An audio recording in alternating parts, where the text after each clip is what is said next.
So we must nominate and elect a moderator for the duration of ATM and STM. I'm going to ask members, that's you all, to rise and make nominations. I'll recognize you. We ask for those assembled to raise their hands during a vote for the moderator.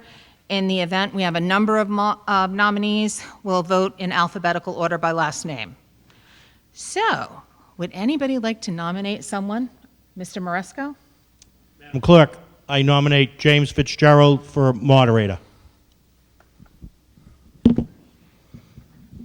Do I see anybody else?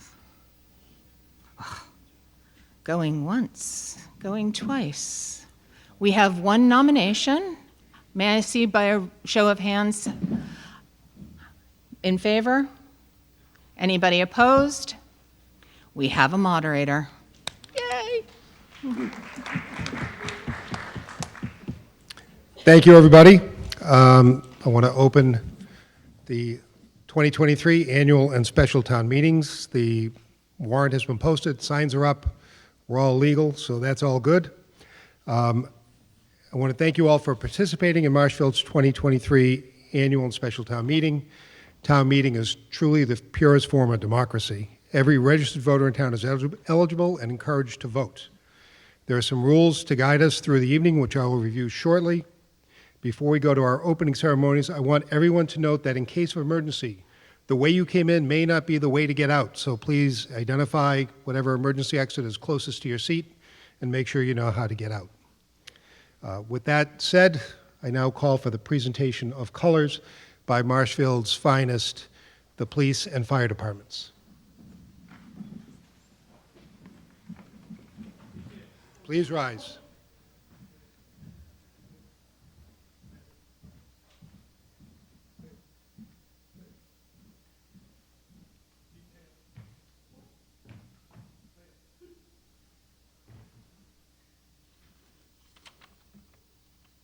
Thank you. We're going to have the Pledge of Allegiance, as is our habit. We are going to have the pledge done by one of our veterans, and this year it's Helen Bennett. Helen Bennett graduated from South Boston High School in 1962. She entered the Army in 1965 and served until '66, making her a U.S. Army veteran of the Vietnam era. Following her military service, Helen continued to serve her fellow veterans, settling in Marshfield and becoming a chapter member of the AMVETS post-1996. Within this organization, Helen has held the leadership positions of finance officer and commander. Today, Helen is still a very active member with the Disabled American Veterans of Marshfield.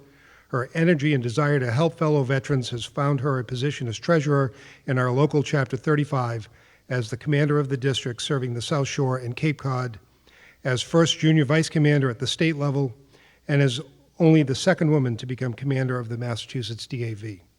Helen is currently serving as an elected representative to the National Executive Committee, with the DAV representing all disabled veterans in the Commonwealth of Massachusetts. Thank you, Helen, for coming this evening.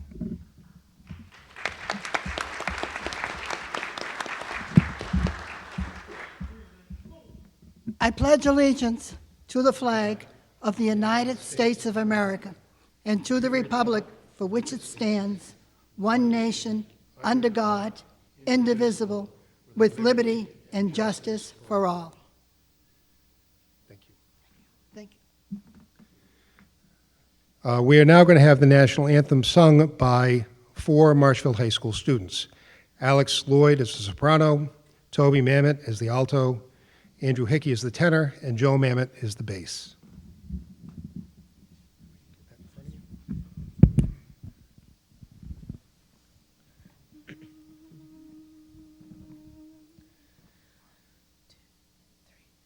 Oh, say, can you see by the dawn's early light what so proudly we hailed at the twilight's last gleaming, whose broad stripes and bright stars through the perilous fight o'er the ramparts we watched, so gallantly streaming, and the rocket's red glare, the bombs bursting in air, gave proof through the night that our flag was still there. Oh, say does that star-spangled banner yet wave o'er the land of the free and the home of the brave?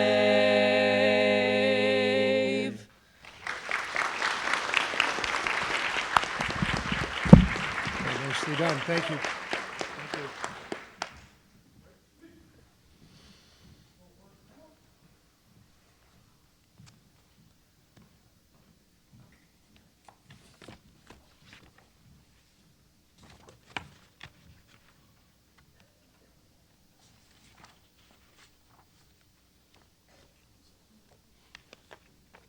Okay, thank you very much. Now I'd like to recognize or call to your attention the town boards that are in front of the room. To my right is Town Council, the Town Clerk, the Board of Selectmen, the Treasurer and Accountant, and down in front of me are the Advisory Board. I want to recognize some out-of-town officials, the working guys in town, that we want to recognize as not residents that need to sit with their boards for the purpose of serving them during the meeting. And I'm going to read a list of names, if you can stand, and then at the end I will ask for the permission from town meeting to allow you to remain on the floor instead of in the out-of-town guest section. They are Andrew Stewart from Building, Carol Hamilton from the Council on Aging, Mike Steele from Conservation, Rod Procaccino and Tom Reynolds from DPW, Mike DeMeo, the Harbor Master, Gary Russell, Health, Michael LaSelva, Fire, Robert Matthew Forte, IT, Jay McGillis, IT, Dave Kelly, IT, Cindy Marcoux from the Library, Mike McDonough from the Police, Craig Jameson from Recreation, Jeff Granatino from the Schools, Jenna Gillis, Board of Selectmen, Ann Bastille, Town Accountant, Lisa Clark, Treasurer Collector, Karen Paulette, Veterans, Dr. Tom Hickey, from the he's the Superintendent of South Shore VOTEC, Gil Johnson from WATD, and Sean O'Leary from MCTV. So all in favor of allowing them to remain in the audience, please raise your hand. All opposed? You're all set to stay in the audience. Declare that passes by a majority. At this point in time, we have a few folks that are town officials that are leaving, and it's traditional for us to go and have their boards recognize them and their years of service. So at this point in time, I will go to Mr. Maresco, or I'm not sure who's presenting the awards, Mr. Maresco. Steve? Steve Darcy, Chairman of the Board of Selectmen, is presenting the awards.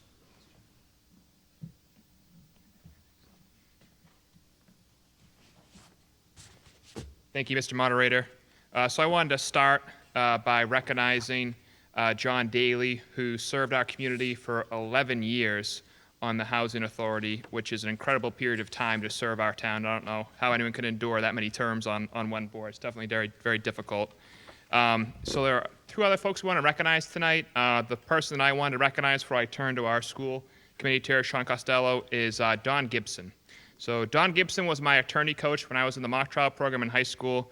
He's been a great teacher and mentor, and I'm very grateful to know him. He's a wonderful person, and I know he's watching tonight, so I've been very careful to avoid any audible pauses. But we thank Don for his 6 years of service as our town moderator. You know, $50 a year, it's definitely a thankless job. It's not why he did it, but his willingness to serve our community came from a very genuine and authentic place, and we're very grateful for Dawn for giving 6 years of service to our community as a town moderator. And for our third person we want to recognize, I thought that it would be appropriate for our chair of the school committee, Sean Costello, who served with this individual, to give proper recognitions. Thank you, Mr. Chairman. Just very quickly, and I know, Mr. Moderator, we have a lot of business tonight, so I won't take too much time, but 6 years ago, Bridget Boyd ran for the school committee, driven because she had 3 kids in the system and because she was very involved with the Marshfield Education Foundation, among many other things, and had a unique background of being involved with educational advocacy at the regional and state level. 6 years later, her kids have all graduated, save for one who is graduating this year, and Bridget has made the decision not to run for re-election. She has been a steady voice of reason throughout her 6 years on the board. She's been a very valued partner to all of us on the committee. She's become a valued friend, and everything she's done has lived up to the creed of every student, every day, whatever it takes, that we encourage throughout Marshfield Public Schools every chance we can. So Bridget Boyd, we appreciate your service, and we thank you, and I'd like to ask for a round of applause for Bridget Boyd.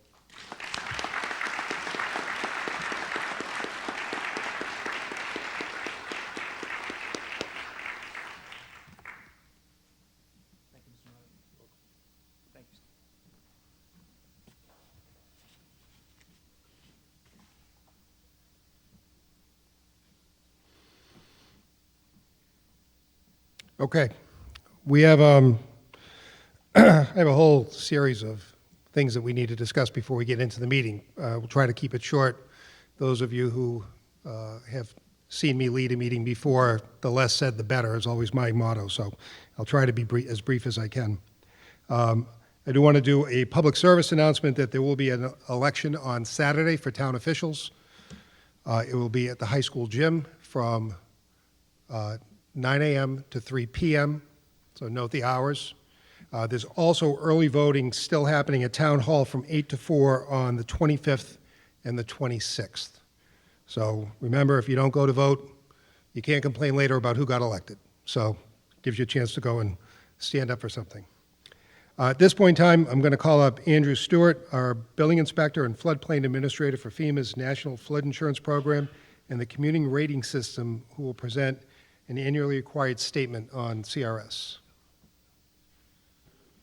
Thank you, Mr. Moderator. Good evening. My name is Andrew Stewart, and I'm the Building Commissioner and Floodplain Administrator for the town of Marshfield. Thanks, guys. I'm Andrew Stewart. I'm the Building Commissioner and Floodplain Administrator for the town of Marshfield. Marshfield has a significant amount of properties located in or near flood zones and is a member of FEMA's National Flood Insurance Program and the Community Rating System, or CRS.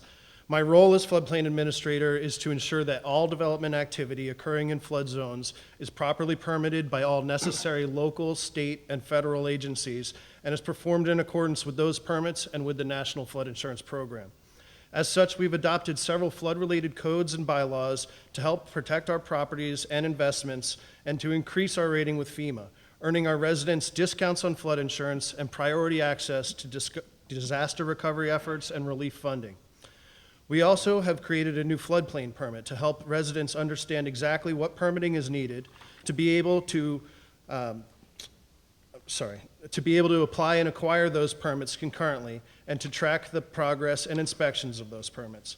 At a current class rating of 7, with one of the highest amount of CRS points in the state of Massachusetts and recognized by FEMA as a national best practice, Marshfield has earned a 15% discount on flood insurance for residents in most flood zones and low-cost options for residents outside of flood zones. The CRS committee is working hard to improve Marshfield to a Class 6 community, which would earn our residents a 20% discount on flood insurance.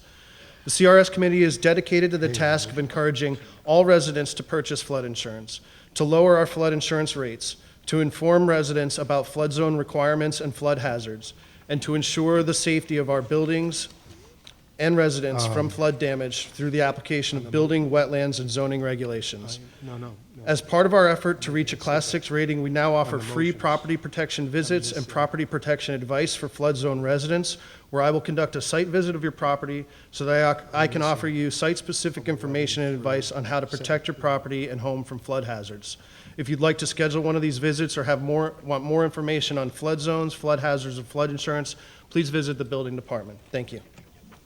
So we're going to go. Thank you, Mr. Moderator.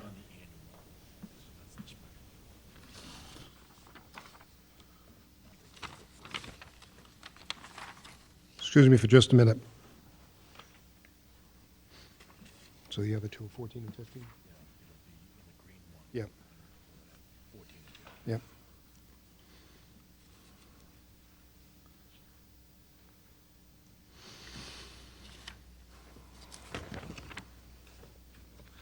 A lot of last-minute notes when the meeting starts off, so I apologize for that.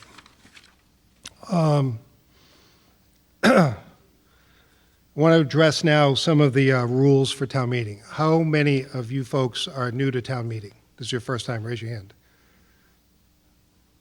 Mostly veterans, that's good. I went through the, you know, that I've been away for a bit, and Mr. Gibson had rewritten a lot of the rules to bring them in line with what's legal, but sometimes makes it a little more difficult to read. So in going through them, I want to touch upon a few of the rules. Typically in the past, I would just say, pay attention to these rules because they're important. I want to get a little bit more in depth on that. I'm just going to down a list. Rule 4 knows that the articles are by lottery with the exception of the budget articles at the beginning of town meeting. The moderator may link similar articles, and there are several times when I'm linking articles this evening. And then we will be using consent agendas, and we have several this evening that are just basically combining housekeeping articles that usually get no debate and voting on them once without discussion. That'll help speed up town meeting. With any luck, we can get through this meeting in one night, but we'll have to see how everything goes. With some of these articles are going to be a little more, need a little more discussion than others. Article 5 indicates the options for casting votes. We traditionally raise our hands for votes. We do not do a voice vote because that really just gets down to being who's louder. Doesn't really help make the meeting go along very smoothly. I will declare the vote, and I will tell you whether it's a majority or a 2/3 majority or a 9/10 majority, depending on the vote. I will tell you that when I see the show of hands. If 7 people stand to question my vote, and I'm not usually wrong, I usually have a better view of the room than you guys do. If 7 people stand, then we can go to a standing vote. And at that point in time, I will call on the tellers to count your votes, and then we'll have the voting tallied on the screen. The tellers this evening, and if you can stand when I call your name, Section A is Anne Marie Sinnott, Section B is Barbara Carney, Section C is Anne Marie Sacchetti, Section D is Cindy Castro, and Section E is Andrew Wenning. So these are the people that will be counting your vote. Make sure that you make eye contact with them so that they know that your vote has been counted. At the end, as Anne Marie has demonstrated, they will ask you to sit down. So thank you very much. Rule 6 deals with the quantum of the vote. I will let you know at the beginning of the voting whether it's a majority vote, a 2/3 majority, or a 9/10 majority, and that only comes up once in the evening, and that's for past due bills. Rule 7 deals with the reconsideration of an article. If we vote for an article, unless you have some critical information that wasn't available at the time that we were casting a vote, I will not accept a motion for reconsideration. Reconsideration means you can reopen the vote and have another vote on that article. That's, in the past, has started to happen with, you've got a big room full of people and they all come in to vote for one article. Everybody goes home, somebody calls for reconsideration, and all the people that were in favor of that article have left, so now the other side gets to vote. It's bad politics, it's a bad way to handle things, and it's really sort of disingenuous. So I will not accept a motion for reconsideration unless there is substantive reason to do so. Rule 8, all discussion goes through the moderator. And this is important. you've got to be, you can't speak until I recognize you. You need to be at a microphone to speak, and it's with my permission that you speak through me to whoever the presenter is. The presenter would then also have to wait and go through me to respond to you. I ask the presenters to wait until I recognize you to speak and to answer, to make sure that this is an appropriate answer. It's just being respectful. The only time there's two times you can get out from waiting for me to call on you. One is a point of order, and if you have a disagreement with how something is being done, not the context of the article, not the vote, just there's a procedural thing that I have messed up. You can say point of order, and then we can deal with the point of order and rectify what you see as being a fault in how the article was voted upon. The second thing is moving a question.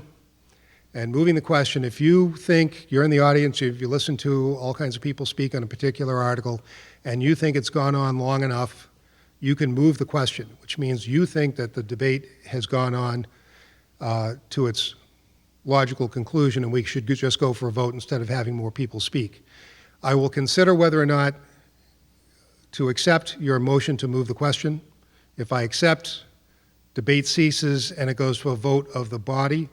If the body votes in a 2/3 majority, we will just go to a vote on the article. If I don't accept the motion, or if it doesn't get 2/3 vote, then the debate continues. Amendments. Amendments need to be amendments over 10 words need to be submitted to me in writing. Amendments over 50 words need to be submitted to the moderator and available in print at the entrance with enough copies for all attendees.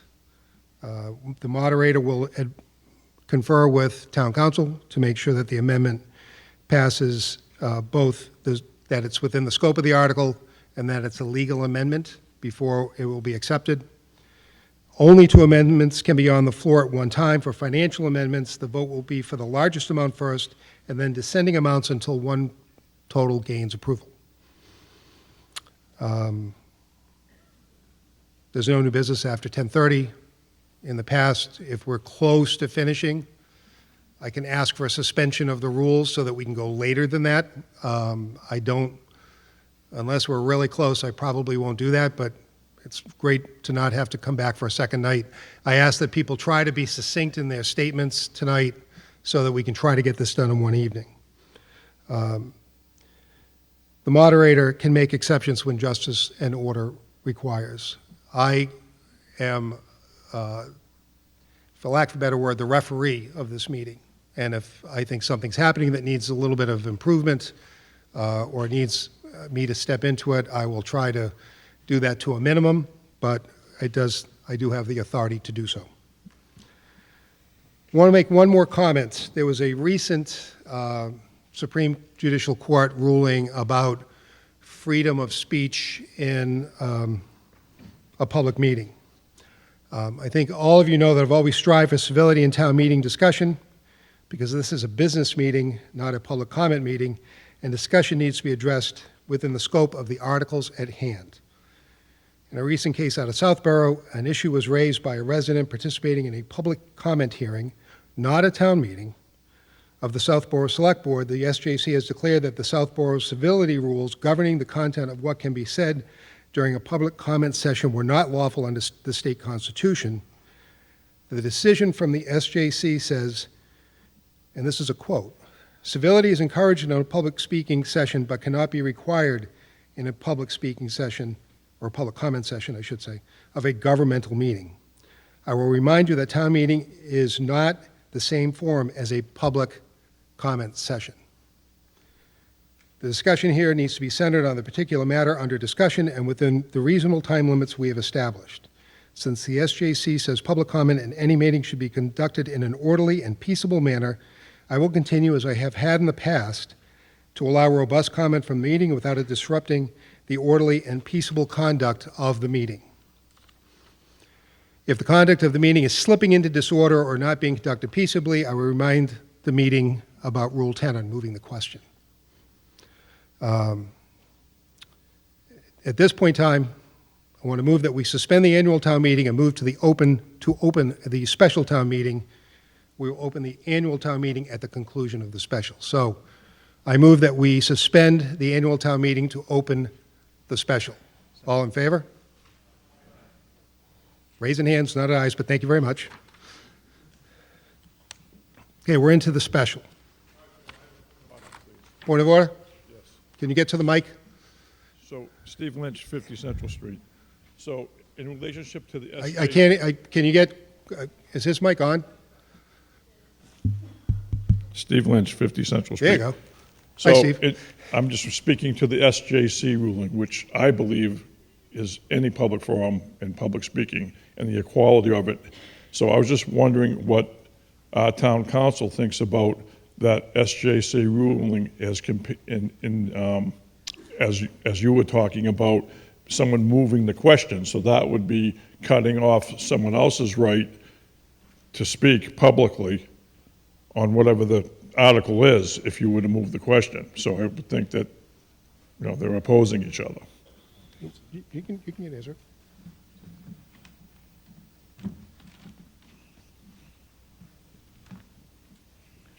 Good evening, Robert Galvin, Town Council.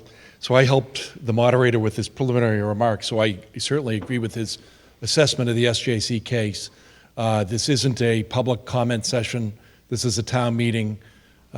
We have a right, and it's firmly established in town meeting time, where someone can move the question and terminate debate, and then the body, not the moderator, decides whether in fact we're going to terminate debate and vote on the question. So that rule is completely appropriate and consistent with the SJC decision.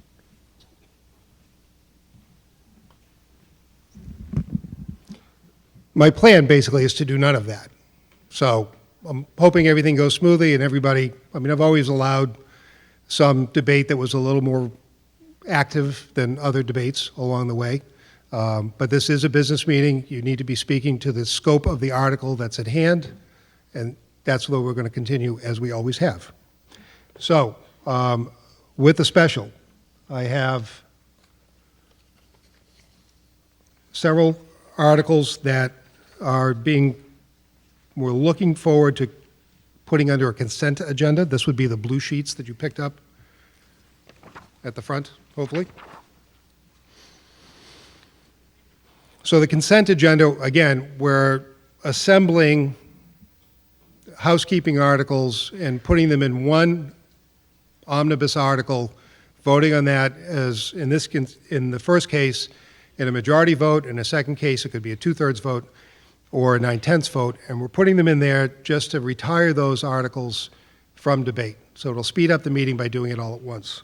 And if you want to follow along in your warrants, the articles in the Part 1 of the special town meeting consent agenda, and if anybody disagrees with a particular article and wants to discuss it separately, sing out, let me know, we can pull that out of the consent agenda. So the articles for the Part 1 special meeting consent agenda is Article 3, Article 5, Article 7, and Article 8. Any issues with those? So I will go to a vote to pass the consent agenda for Articles 3, 5, 7, and 8 of the special town meeting. All in favor, raise your hand. All opposed? That article passes unanimously, or close to it. So 3, 5, and 7, and 8 are already decided. Now we'll go, when those come up in the lottery, and all of the special town meeting articles in the lottery, those will be, have already been voted on. Part 2 of the special town meeting consent agenda, and this is a 9/10 vote. This is for previous year's bills that were not paid. And you can see that this is for Article 1 of the special town meeting. So does anybody have any issue with Article 1 of the special town meeting being consent agenda? Seeing no questions, I'll call for vote. All in favor, raise your hand. All opposed?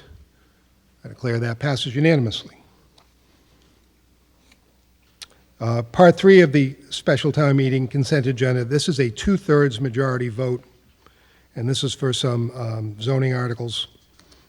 Pardon me? The easements. So this is it's Articles 10 and 11, and these are easement articles. This is a two-thirds vote. All those in favor of passing the consent agenda for Articles 10 and 11, please raise your hand. All opposed? I declare that passes by two-thirds. That's great.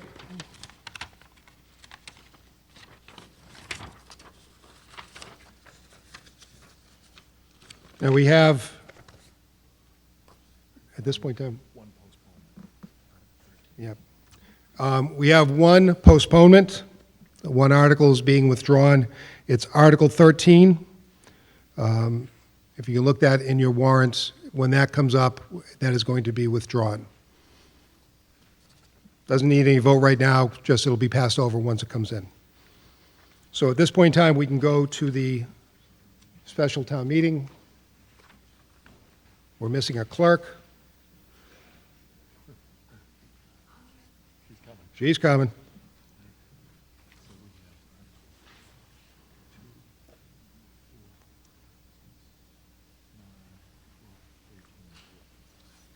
What the numbers left? We have 2, 4, 6, 9, 12, 13, 14. What, am I supposed to be picking one? Yep. So the articles left that we need to vote on for the special are 2, 4, 6, 9, 12, 13, and 14. Thank you.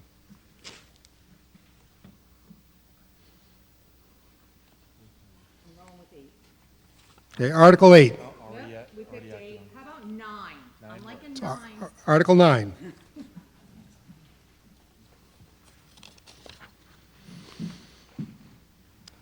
Article 9, the Board of Public Works moves that the town vote to appropriate the sum of $1,300,000 for the purpose of lining and repairing approximately 500 linear feet of sewer pipe located in the Wrexham Fieldstone area, inclusive of all costs incidental and relative thereto, and further, that the town vote to authorize treasurer collector with the approval of the select board to borrow said sum and issue general obligation bonds or notes of the town therefore, and said debt expense paid by wastewater enterprise retained earnings, and further, that any premium received upon the sale of the bonds or notes approved by this vote, less any such premium applied to the payment of the costs of the issuance of such bonds or notes, may be applied to the payment of costs approved by this vote in accordance with General Law, Chapter 44, Section 20, thereby reducing the amount authorized to be borrowed to pay such costs by a like amount. This is submitted by the Board of Public Works. Mr. Reynolds. This is going to be a two-thirds vote.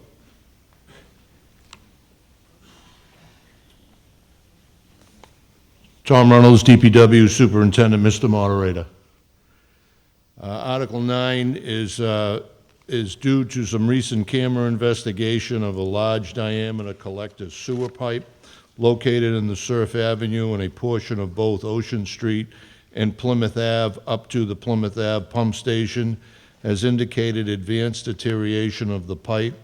Relining of the pipe will isolate, with isolated pipe replacement is the most feasible repair option at this point. I'll just use these. Thank you, Mr. Reynolds. Donnie McAleer from the Advisory Board.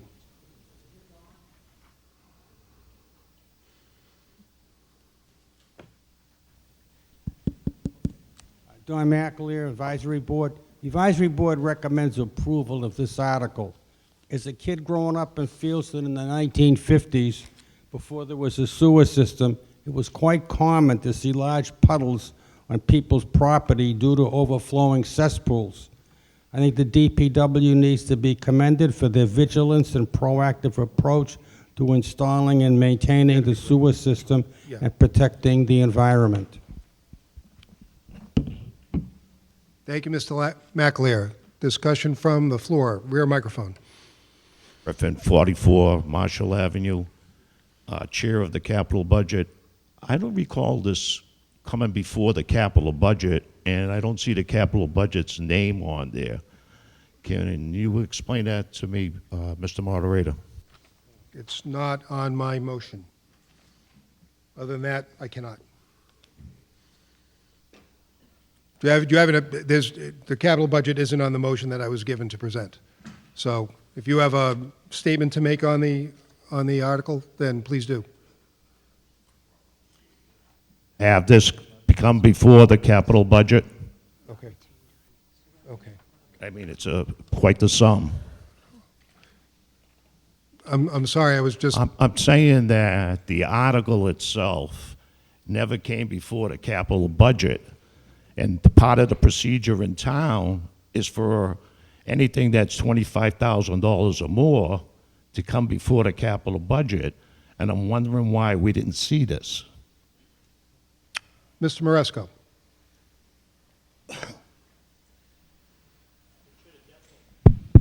It should have definitely come before. So I don't think it's an illegal article if it did not come and go through the proper procedure. Okay. Mr. Reynolds, was that not, this article not brought before the capital budget? I'm sorry, I don't, Mr. Moderator, I don't see anything in the paperwork that I have that said it went before the capital budget. Okay. Mr. Moderator, it didn't go before capital budget, but in fact, it was in the warrant. Okay, just a minute. If it didn't go before capital budget, it was supposed to. Okay. I do have one, before we get that, Mr. Griffin, just give me a sec. There is one alteration to the motion. I am not reading the article that you're seeing in the warrant. I'm reading the motion, which is what is the legal way to get these done. And the funding, when I read that motion, there's a change in the funding source for this.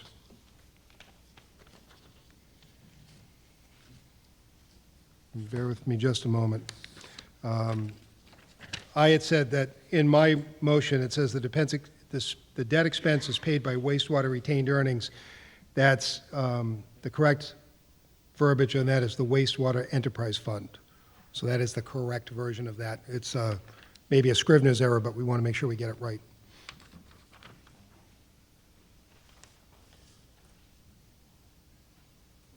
Town council is conferring on whether or not it's an illegal article based on not having to go before the capital budget.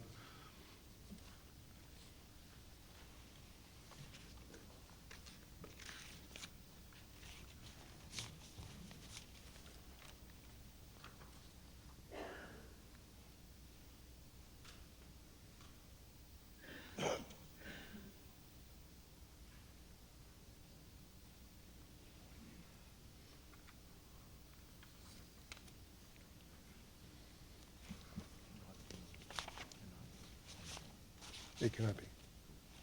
Okay. Town council's ruling is that this is, in fact, an illegal warrant article. It can't be on the warrant if it hasn't gone before capital budget. So this article is going to have to be withdrawn. Thank you. So I'm going to declare that. That's based on section 95:16 of the general bylaws. Section 95, 16. 16. No request for funding of a capital project shall appear on the warrant except in accordance with this process. So if anybody's interested, that's based on section 95:16 of the General bylaws. the general bylaw of the town, which means that it's illegal because it hadn't gone through proper review. So at this point in time, I'm going to declare that Article 9 has been passed over. On deck, or next up? 14. Article 14. So Jim, your preference. So this is the extra package grow license. If you want to take 12, it's the town's article first. Sure. You want to do that? Yeah, I'm going to link those two. So I'm going to link Articles 12 and 13. They both deal, 12 and 14, they both deal with adding liquor stores to the town. So I'm going to do 12 first because that's the town article. 14 is a citizen's petition article. They essentially go to the same end.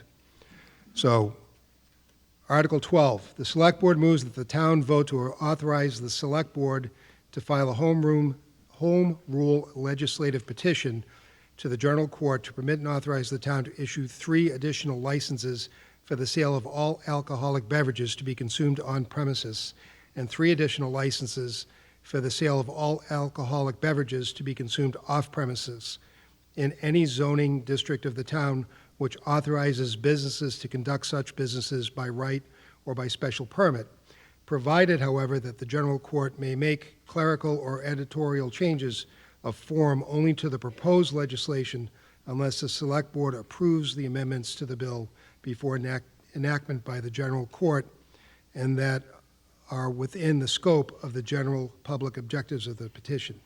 And this was moved by the Select Board. So this is going to be a majority vote. Mr. Maresco. Thank you, Mr. Moderator. Michael Maresco, 201 Arlington Street. Article 12 came about a couple of reasons. First reason is that the town does not have any additional pouring licenses. So what is a pouring license? So when you go out to a restaurant, that's a pouring license. That's something that you drink on the premise. If you go to a package store and you buy alcohol, that's consumed off-premise. So right now, the town has no on-premise licenses. So if a individual in town wanted to open up a restaurant, there are no liquor licenses available. Most people won't invest if they don't have a liquor license. Also, we have a number of businesses that operate using seasonal licenses. And a seasonal license, whether it's all alcohol or malt and wine, there were two different ones, they run from April 1st to January 15th, which means from January 15th to April 1st, they have to take stuff off the shelf. So if you're a package store, you would have to take the stuff off the shelf.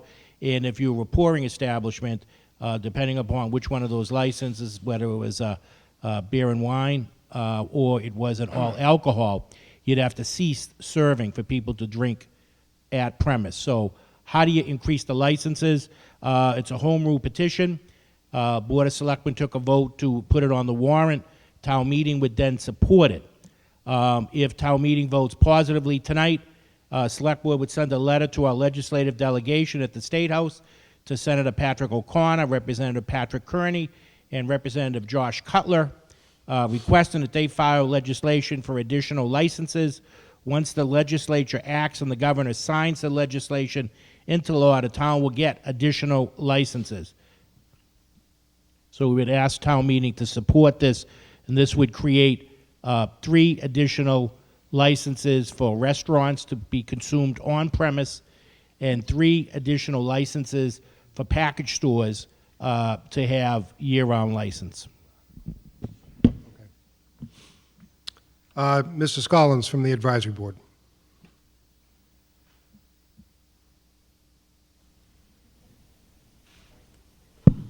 There we go. The board supports both the on and off-premise additional licenses by a vote of 7-0.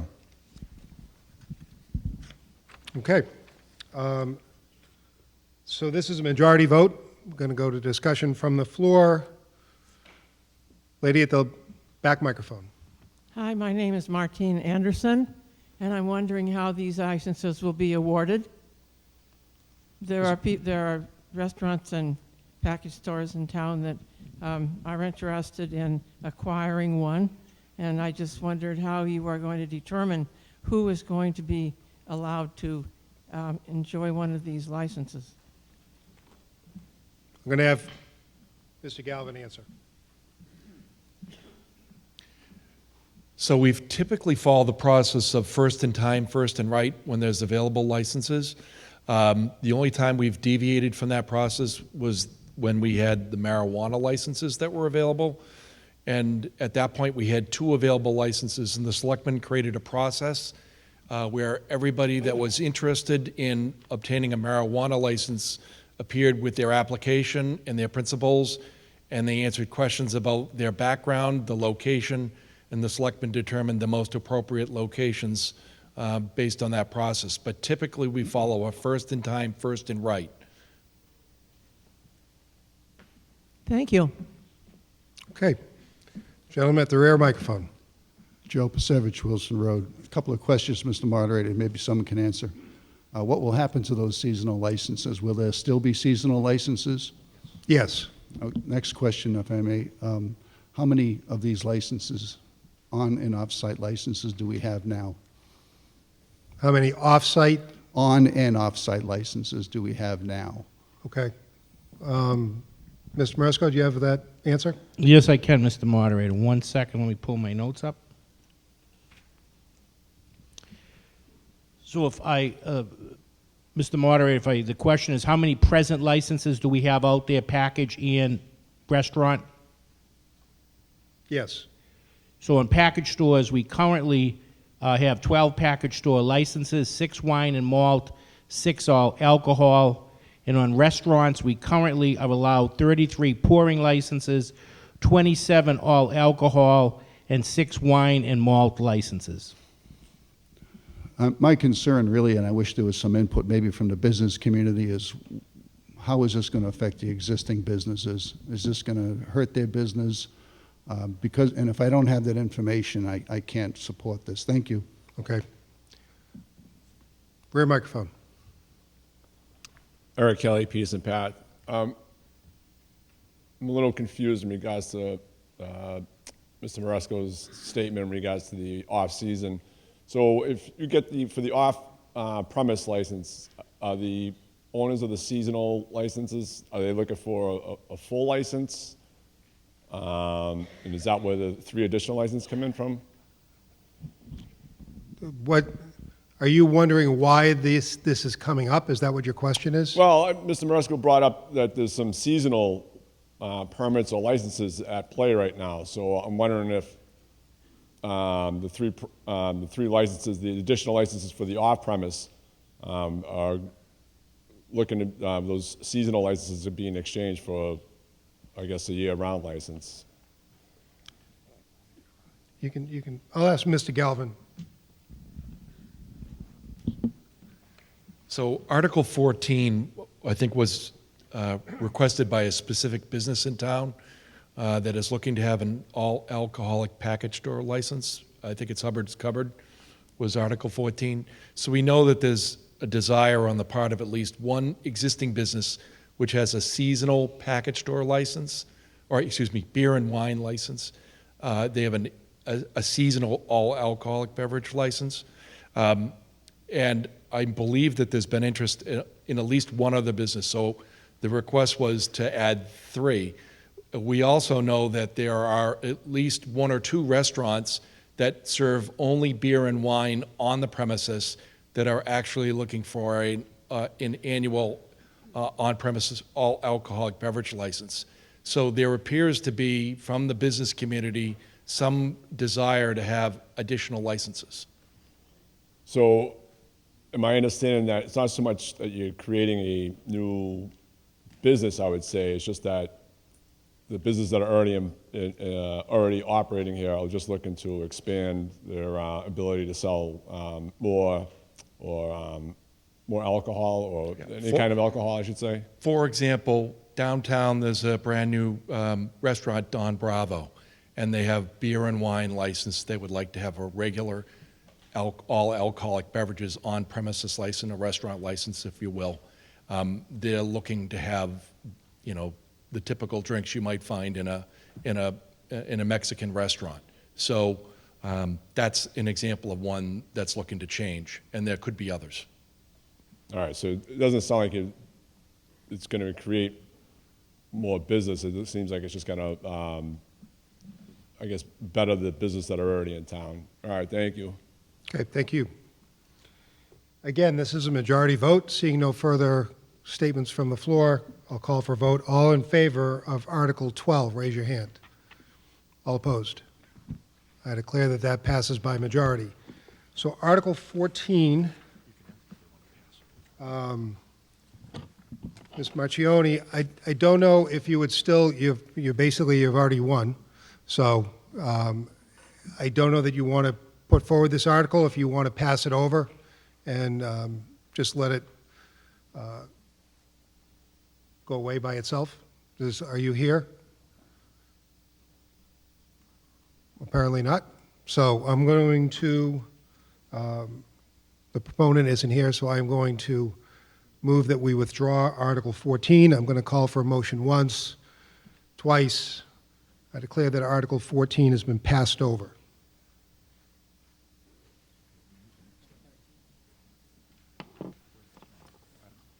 Next.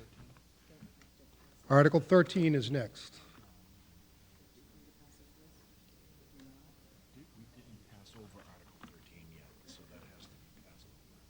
Okay, Article 13 is being passed over.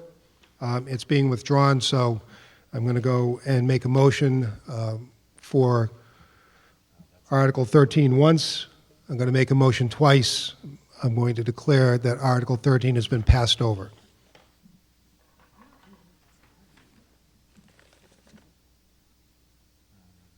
That's already been acted on. Article 4 is up. Article 4 is up.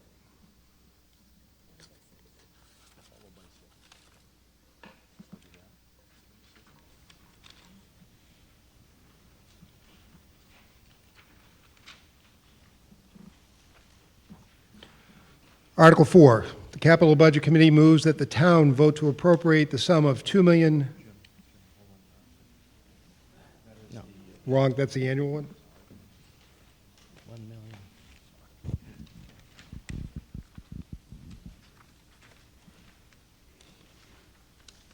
I'm the new moderator. You got to cut me a break. It's been a while since I've done this, you know. It's not quite like riding a bike. The Select Board moves that the town vote to appropriate the sum of $1,217,866 to pay for the cost of the items listed in the chart set forth in Article 4, so that's in your book, of the April 24th, 2023 special town meeting warrant, and to meet said appropriation, transfer said sum from free cash.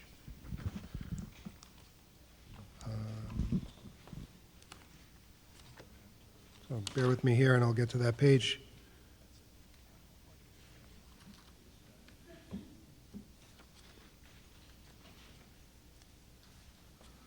So you see in your book, you see the different items that are there that total up to that $1,217,866. I'm going to read down the list of items, and then if anybody questions it, just say question, and then we'll come back and revisit that article. This is a majority vote. So Article 1 with the school preschool repairs. Article 2, Select Board, Town Hall structural repairs. Question on Article 2, or number 2, rather. 3, DPW additional cost for sidewalk machines. Question on number 3. 4, DPW unpaved roads. Question on unpaved roads. 5, Select Board beach bus. I knew that. That was an easy one. I could figure that one out before you said anything. Number 6, fire locker room design. 7, building, additional cost of electric truck. 8, treasurer collector professional services. 9, elections, it's election salaries and election expenditures. 10, utilities, oil, gas, electric utilities. 11, fire ambulance supplies. And 12, fire full-time salaries, $38,000.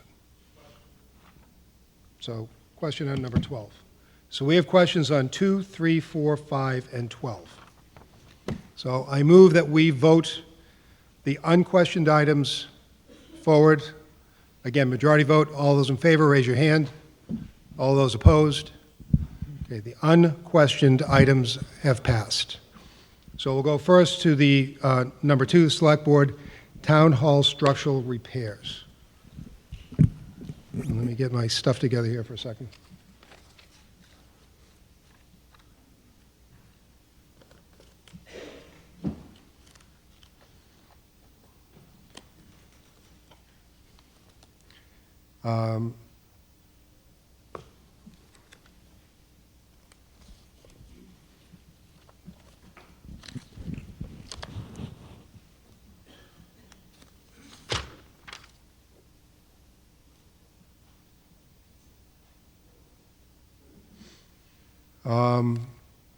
Back microphone.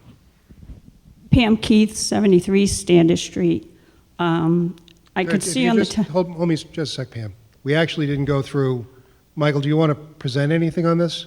Sure. Thank you, Mr. So you've got, and if you can present on all the questioned ones, that would be great. Okay, so I'll start with number 2 that was questioned.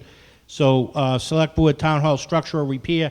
As folks know, it's the first time we're doing some substantial renovations. We started a few years ago with the roof and the elevator, things like that. We're focusing inside with 6 new bathrooms. We're also building a larger chamber. So when you do substantial improvements, just like if you do with your house, new rules for building kick in. So for us, on a meeting room, when Town Hall was built, the meeting room was 50 pounds per square foot. Now it's 100 pounds per square foot. So we had to do some structural repairs. We're in the process of putting a bid out. We have to just basically add some structure underneath because the new select chamber will hold 68 people versus the old one that holds 28 people. Okay, and what I'll call up the DPW for the next question, and I'll go back and forth as though these were individual articles. Mr. Scollins, any comment on number 2? Yes, the board supports all 12 items in this article by a vote of 7-0. Okay. Now we can go back. Sorry about that. Get to the microphone. Sorry to interrupt you. That's okay. Pam Keith, 73 Standish Street. My question was, I could see online on the town website that there was a bid. I now can't remember because I read it a while back, whether we've gotten the bids for, it was for a beam or joist under the selectmen's hearing room. And do we have those? Is that finished? Mr. Maresco? We had one bid come in. Bid was pretty substantial. It was about $300,000. So as the chief procurement officer, I reached out to the attorney general's office, and we're going to rebid it. There was another company that was going to bid. Their bid was a little more favorable. So she said that we can actually rebid, and our facility director's in the process of preparing a rebid on that. Okay. And what I also wanted to know is when I saw that bid and it said joist under the selectmen's hearing room, and you did just describe some of these remodeling actions that we're doing, when did we vote on making a new selectmen's hearing room? And I'm wondering, since we just had a question on capital budget, has this gone through capital budget, this type of, these remodeling that we're doing here? Mr. Maresco? This is being funded by free cash. I mean, capital budget, just like the advisory board, gets notification and they get the warrant. I'm not sure from the legality. I'll defer to town council if they vote on free cash items.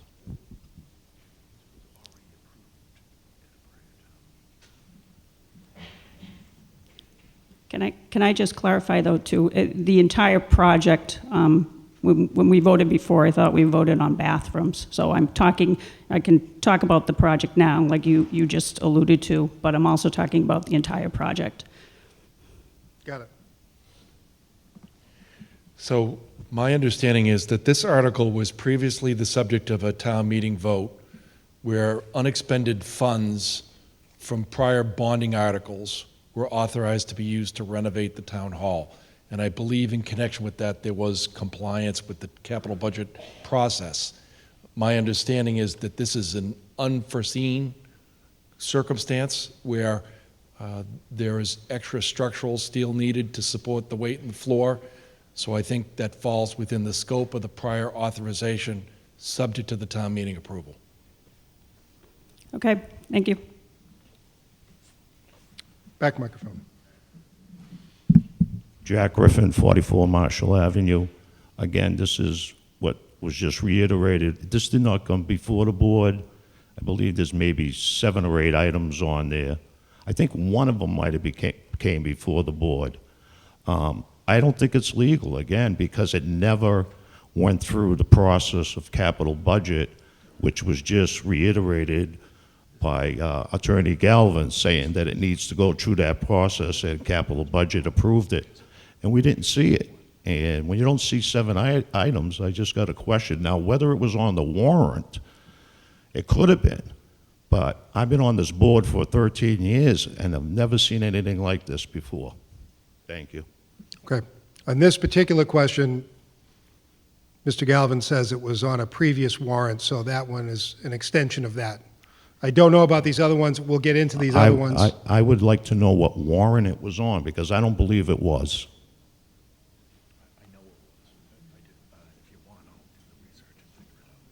If you don't mind, he can get back to you on that. He's got to do the research on it. I can't hear you. He's got to do the research on it to see where it was, but he's sure that it was on it previously.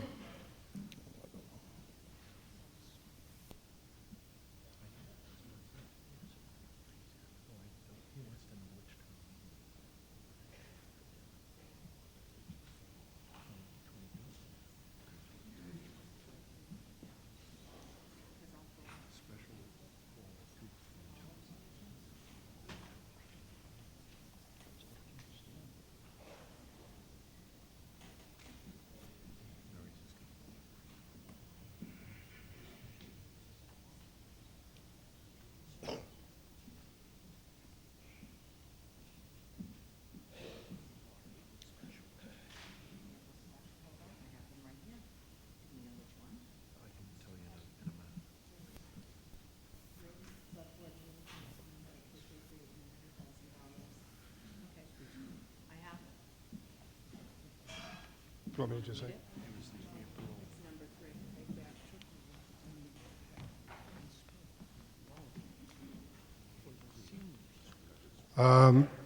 This is from the 2022 special town meeting, April 25th.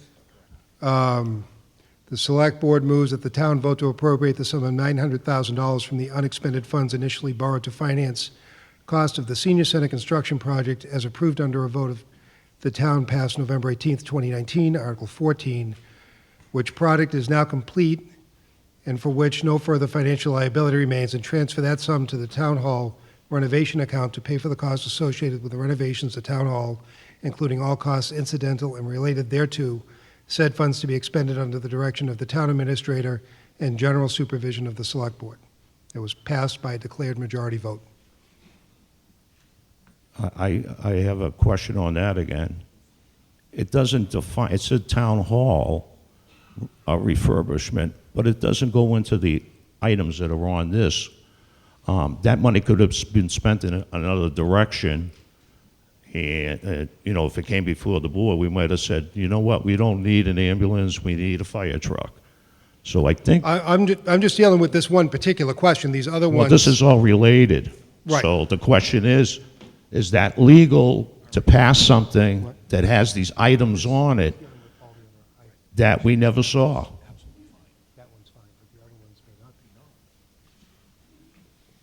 So with the other item, now that particular item, question, the second one, the select board with the town hall renovation, has obviously been approved previously by that vote from the April 25th, 2022 special town meeting.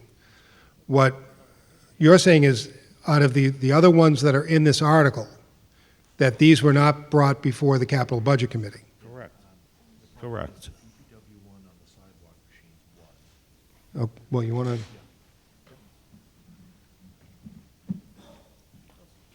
to... So I believe that there were articles that did come in front of town meeting in the past and/or were approved by the capital budget committee, and it would be items number 2 involving the select board and the town hall structural repair, and item number 3 for the sidewalk machine. And I'll need just a little bit of time to figure out which article that was, but the sidewalk machine was approved at a prior town meeting. The cost and expense went up between the time that it was ready to be purchased. So this also went through that process. But the unpaved roads, the beach bus, I don't think have. What is a beach bus? I'm only dealing with telling you the ones that I think can be acted on by town meeting, and I'll let somebody else answer the question about what a beach bus is, because The fire, 185,000 did come before us. Okay, the only other one that we held was number 12, and that's full-time salaries for the fire department, which wouldn't be a capital budget issue at all anyways. So what I'm saying to town meeting is, item number 2 and 3 could be permissibly acted upon. Items number 4 and 5 would not be if it didn't follow the capital budget process. Okay. All right, thank you. Before we're done, you might want to just stay up there for a sec, Jack. So this is when we talked about reconsideration earlier. This would be a point of new information for reconsideration as far as this goes. So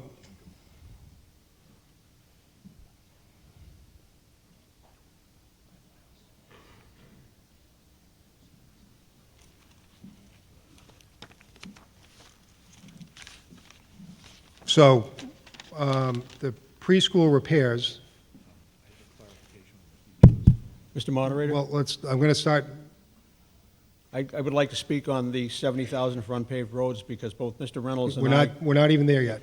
So, but I'll call on you when the time comes, Dave. Okay, stand by. Okay. What I want to do is go down this list. Right. So I'm going to down this list in conjunction with town council to say what's in, what's out. But I'm going to go and do a new vote on what we can vote on in this list versus that which we can't vote on because it hadn't gone before capital budget. So we got number 1, which was the school, this was approved, the school preschool repairs. Is that something that we can vote on? Yeah, we already voted on that. I know, but if it's illegal, because, It's already been voted on anyway, so, but the reality is, that's okay. well, so that's an okay one to vote on. Yes. Article 2 is from a previous capital budget article. Article 3 is from a previous capital budget article. Number 4 and number 4 we cannot. That should have been gone through capital, and it did not. So that's the unpaved road line.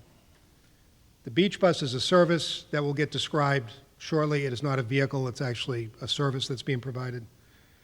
Fire locker room design did not go before your board. That did.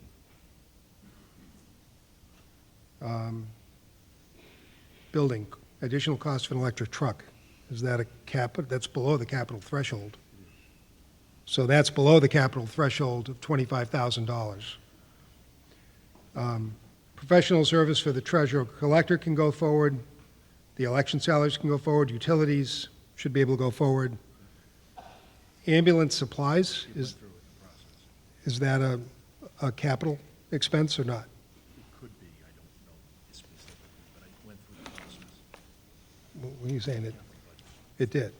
Okay, so that one's legitimate. So basically, the two things in here that are not allowable for not having gone through your capital process are number 4, which is the DPW unpaved roads, and number 6, which is the fire locker room design. Did that go through your board? What was the? The fire locker room design? No. No, not at all.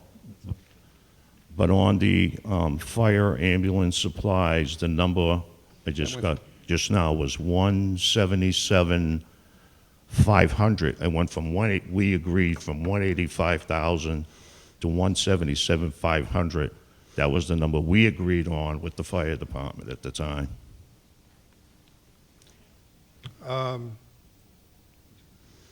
Do we want to, Mr. Maresco? Mr. Moderator, two different things. So last year, there was not, so the ambulance supplies come through the capital budget process because they're 185,000. So the chair of capital budget's correct. He approved this year's capital budget request. I believe I'll take 177. I don't have the note in front of me for that. This is for ambulance services for this fiscal year, for what they need for this year. Did that go budget. Did that go before capital budget? Mr. Maresco? This is an operational budget, so there's supplies. Those they would be- go through capital budget, Mr. Moderator. So you're saying If we they are, voted? well, here's the question, in that particular line item, if that's consumable supplies, it wouldn't be a capital item because it doesn't have the 5-year longevity. So I don't know, I'm just saying, from my past experience. It's not consumables. Mr. Moderator, I'm happy to read the list of the consumable items. The fire chief was kind enough to provide me a list. Please do so. The question I have to ask is, we voted on $185,000, which was changed to $177,500. That was approved by the capital budget. Now you have an additional $185,000, which has been added on that did not go before capital budget. So if it was good enough to go through the first time, which was just told that it was, then it's a capital budget item. And it didn't come before us. How do you want to play that, Bob?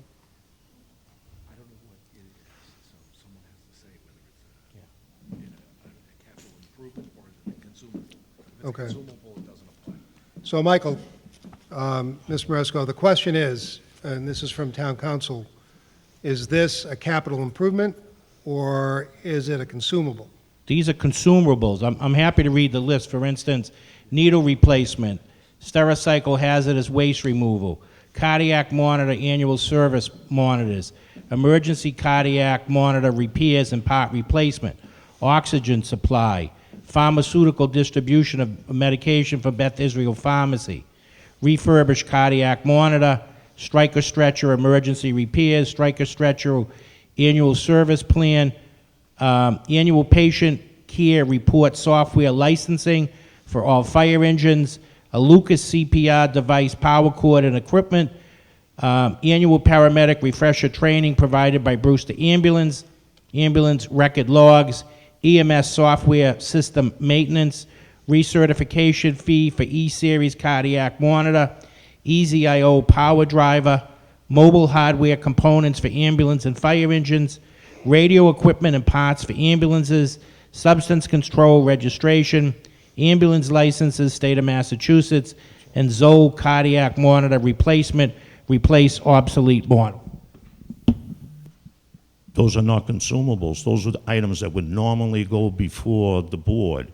I would think that maybe you want to table this till tomorrow and have council look at it. I'm going to make a ruling on this that based on the list that was there, I could think that those could be considered consumables. I don't think that that's a capital item. I was on the capital budget committee as well. If they've got to get it every year, it's a consumable. It doesn't have a 5-year durability. How do you call parts for the fire engine consumable? Because they get repaired How and do they you get call replaced. all the hard equipment? Those are all hard equipment. How do you call those consumables? How do you feel? Okay, town council agrees that they're consumables. We're going to leave that one the way it is. So the two items that are on here that should have gone before capital are the number 4, the unpaved roads, and number 6, the fire locker room design. So we had already approved the fire locker room design. I think we need to reconsider that vote and have that removed from the list here because it has not gone before capital. So I'm going to move that we open, and this be a majority vote to, no, it's a 2/3 for reconsideration? Mr. Moderator? Yep. What? Sure. Sure. What's your point of personal privilege? Steve Darcy, 17 Temple Road. To the previous questions that were raised, you're currently the chair at a couple budget committee. You've served there for 13 years. We had a meeting a month ago with the advisory board, a joint meeting. We do it every single year. Where were you a month ago to ask questions, which is what that forum exists for? Okay, that's not appropriate. So I can answer that. I'm not getting into this, so thank you. You can sit down. He was inappropriate to ask the question that way. No, we're done. We're done. Mr. Moderator, may I be recognized? On item 4, please. Please. It's going to be withdrawn. Did you put that before capital budget? My memory, but as with Mr. Reynolds, when I checked and talked to him about it, I recall we discussed it, and we also discussed the previous one, which was 3, about the increase in cost that we had, and that the unpaved road was an issue that we have to deal with regularly, and of course, which requires a vote of town meeting to allow the expenditures of public funds upon private ways. And I guess my question would be, did your minutes not reflect any of that, sir? Through you, Mr. Moderator. I can't hear a word you're saying. Why don't you just come up here? What and tell is us? the question? What's the question? The point I am making is, the memory that I have and Mr. Reynolds have, then we sat with the Capital Budget Committee, we did have these in discussion. I don't recall that they were a line item on his list at that time, but I believe we did definitely make the comment on number 3 because of the increased cost, because we placed a bid and then we, had a budget, and when we actually went to place the orders, the price had gone up, and that's what's driving this. And the unpaved road, I believe we discussed it, and then of course, at last year's spring town meeting, I made the motion on the capital budget line item to have it authorized by town meeting, even though it was not approved at that time by capital budget, for the $70,000, which did pass at town meeting. This is a supplement because of the fact we had a very wet winter, which created a lot more wear and tear on the unpaved private ways. And I thought we mentioned it in the meeting we had that we were seeking those funds. But I don't know whether the minutes ever reflected that or not, but that is my recollection, and also Mr. Reynolds. Mr. Griffin. Paul, I'm not sure what you're, saying. Maybe it did and maybe it didn't come up. I can't recall that right now, but I can say it never came before us as a line item to vote on with a dollar value, and that's the issue. Okay, thank you.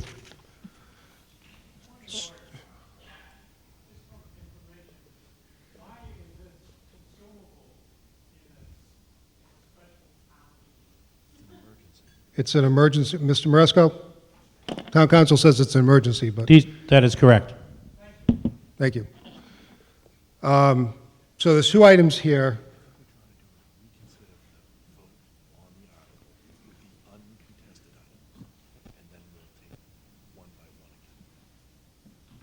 Yeah, I think that's the easiest way to do it.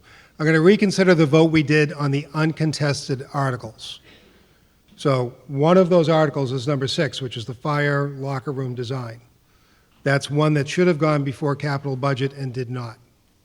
So I'm going to take that out of the list of uncontested articles. So I want to revote. So I'm going to make a motion for reconsideration, which is 2/3 of majority. Majority on reconsideration. All in favor of reconsideration, raise your hand. I declare that passes by majority. So we are voting on number 1, number, 2 we're still discussing, number 7, number 8, number 9, number 10, number 11, number 12 was questioned. So we're voting on those line items. All in favor of those line items, it's a majority vote, raise your hand. All opposed? I declare that that passes. So we're back to now, number 6 has been taken off the list completely for not having gone through capital. So we're back to item the 2nd, which is town hall structural repairs. Is there any further question on that? Rear microphone. No, the other side, Joe. Steve Lynch, 50 Central Street. So I contend that the $300,000 for the town hall is a capital expenditure, that it wasn't properly brought to us in the other town meeting, in the other article. And I have a question for the building inspector.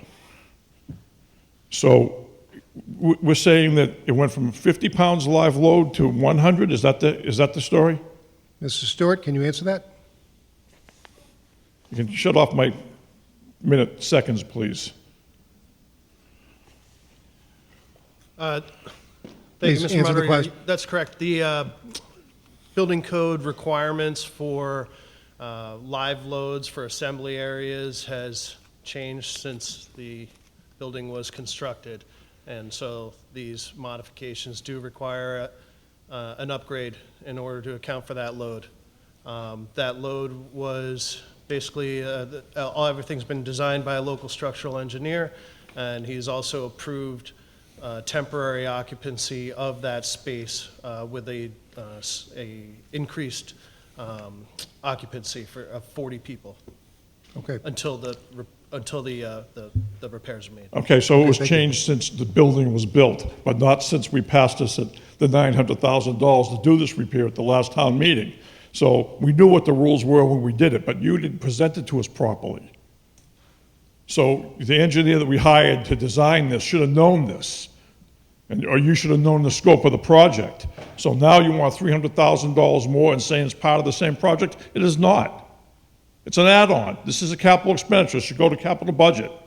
Thank you. Okay. Rear microphone. Pasevich, Wilson Road. Yeah, I'm basically in agreement with the statement of the capital budget representative. And it doesn't help the taxpayers to be so general and vague about where this money is going. We need more specificity. And regardless, it should still have gone through capital budget review. Thank you. Okay. Any further comment on number 2? Seeing none, I'll call for a vote. Again, it's a majority vote. All in favor, raise your hand. All opposed? That's pretty close, but I declare that that passes. We're going to Article 3, or number 3, I should say, which is the DPW sidewalk machine additional cost. So this was, since this was a previous capital article, the additional charge here is covered under the previous capital approval. Any questions on number 3? Mr. Pasevich. Yeah, Joe Pasevich, Wilson Road. Yeah, my question was, doesn't the Capital Budget Committee get to review these increases in costs because their decisions are based on previously supplied information? And is there someone also that can explain why the purchase was not made on time? Mr. Reynolds.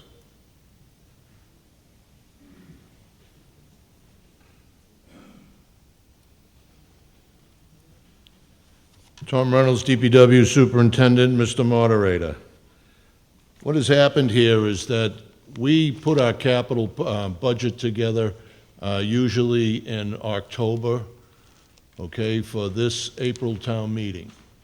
So between April town meeting and when we submit, the price changed, and this was during the COVID time frame where materials and the costs were increasing regularly. We've got a number of increases on everything we've done in the last 3 years. And this is not the first time I've been before this body asking for additional funding because the price have increased. And when we purchased these 2 machines, we also purchased 2 trucks. And all 4 pieces of equipment that we ordered, and they were ordered as soon as town meeting approved it. And we still haven't received some equipment that have been ordered over 2 years ago because of, since COVID, everything's gone up, supply chains have dwindled, and manufacturing has become more difficult to get accomplished in the time frames because of not being able to get enough staff. So this is not just with us, this is across the board. We've seen those increases in our new building and equipment. It's just getting worse. Okay. Further questions? Rear microphone. Yep. Sorry, Joe Connor, Riverside Circle. I think you kind of answered it too. I was just trying to delineate between this one and Article 5, but it just sounds like it's added on with that, just for the voting purposes. Does that make sense? They're 2 different animals, so. Okay. Mr. Moderator? Thanks for the thought. But Mr. Moderator, the reason that we got this additional $16,000 was because we originally tried to put an article in with other equipment that was purchased, but because it was bonded and couldn't be used, it had to be used for like equipment. So that's why the $7,630 was when we consolidated previous equipment purchases, and the $16,566 actually is it's a total of $24,000. Thank you, sir. Okay. Seeing no further questions, I'll call for a vote on number 3, DPW additional costs for sidewalk machines. All in favor, raise your hand. All opposed? I declare that passes by a majority.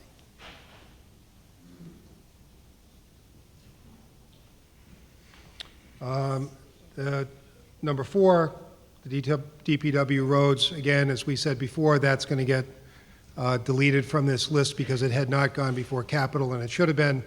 And I would suggest to all involved with this process that a better enunciated system of bringing capital projects forward would be a much welcomed idea by the moderator, at least.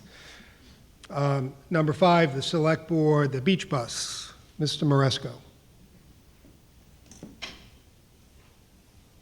Thank you, Mr. Moderator. Michael Maresco, 201 Arlington Street. So the beach bus, we're not purchasing a bus. This is a service that we're in partnership with the chamber. They got a grant. We needed to come up with some money. What this will do is we're going to hire a bus that will drive, I call it the Brant Rock 500, but they'll drive, they'll start in downtown center where Marshalls and Star Market is and pick up people. They'll go down Webster Street, they'll go up Caswell, they'll go up Dyke, they'll stop at Governor Winslow. We would have people park there. These are people without a beach parking sticker, and people with a sticker actually can park there. But we have a lot of folks that come to town and they don't have a sticker. They want to go to the beaches, and instead of having them go into those congested neighborhoods around the beach, the trolley would move the people very effectively. They wouldn't be parking, so the trolley would stop, say, at Governor Winslow. It would stop at the parking lot on Dyke Road and Drebeck Road. It will drop people in Green Harbor, Burke's Beach, Wrexham Beach, Brant Rock Beach. Then it would continue down 139, take people to the center, and then reverse. So the bus would be going, it's about 32 days. There's 9 days in June, and these are really Saturdays and Sundays.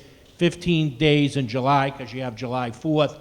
So the week around July 4th, there would be a lot of people at the beaches. And then in August, there's about 8 days. So that totals to about 32 days.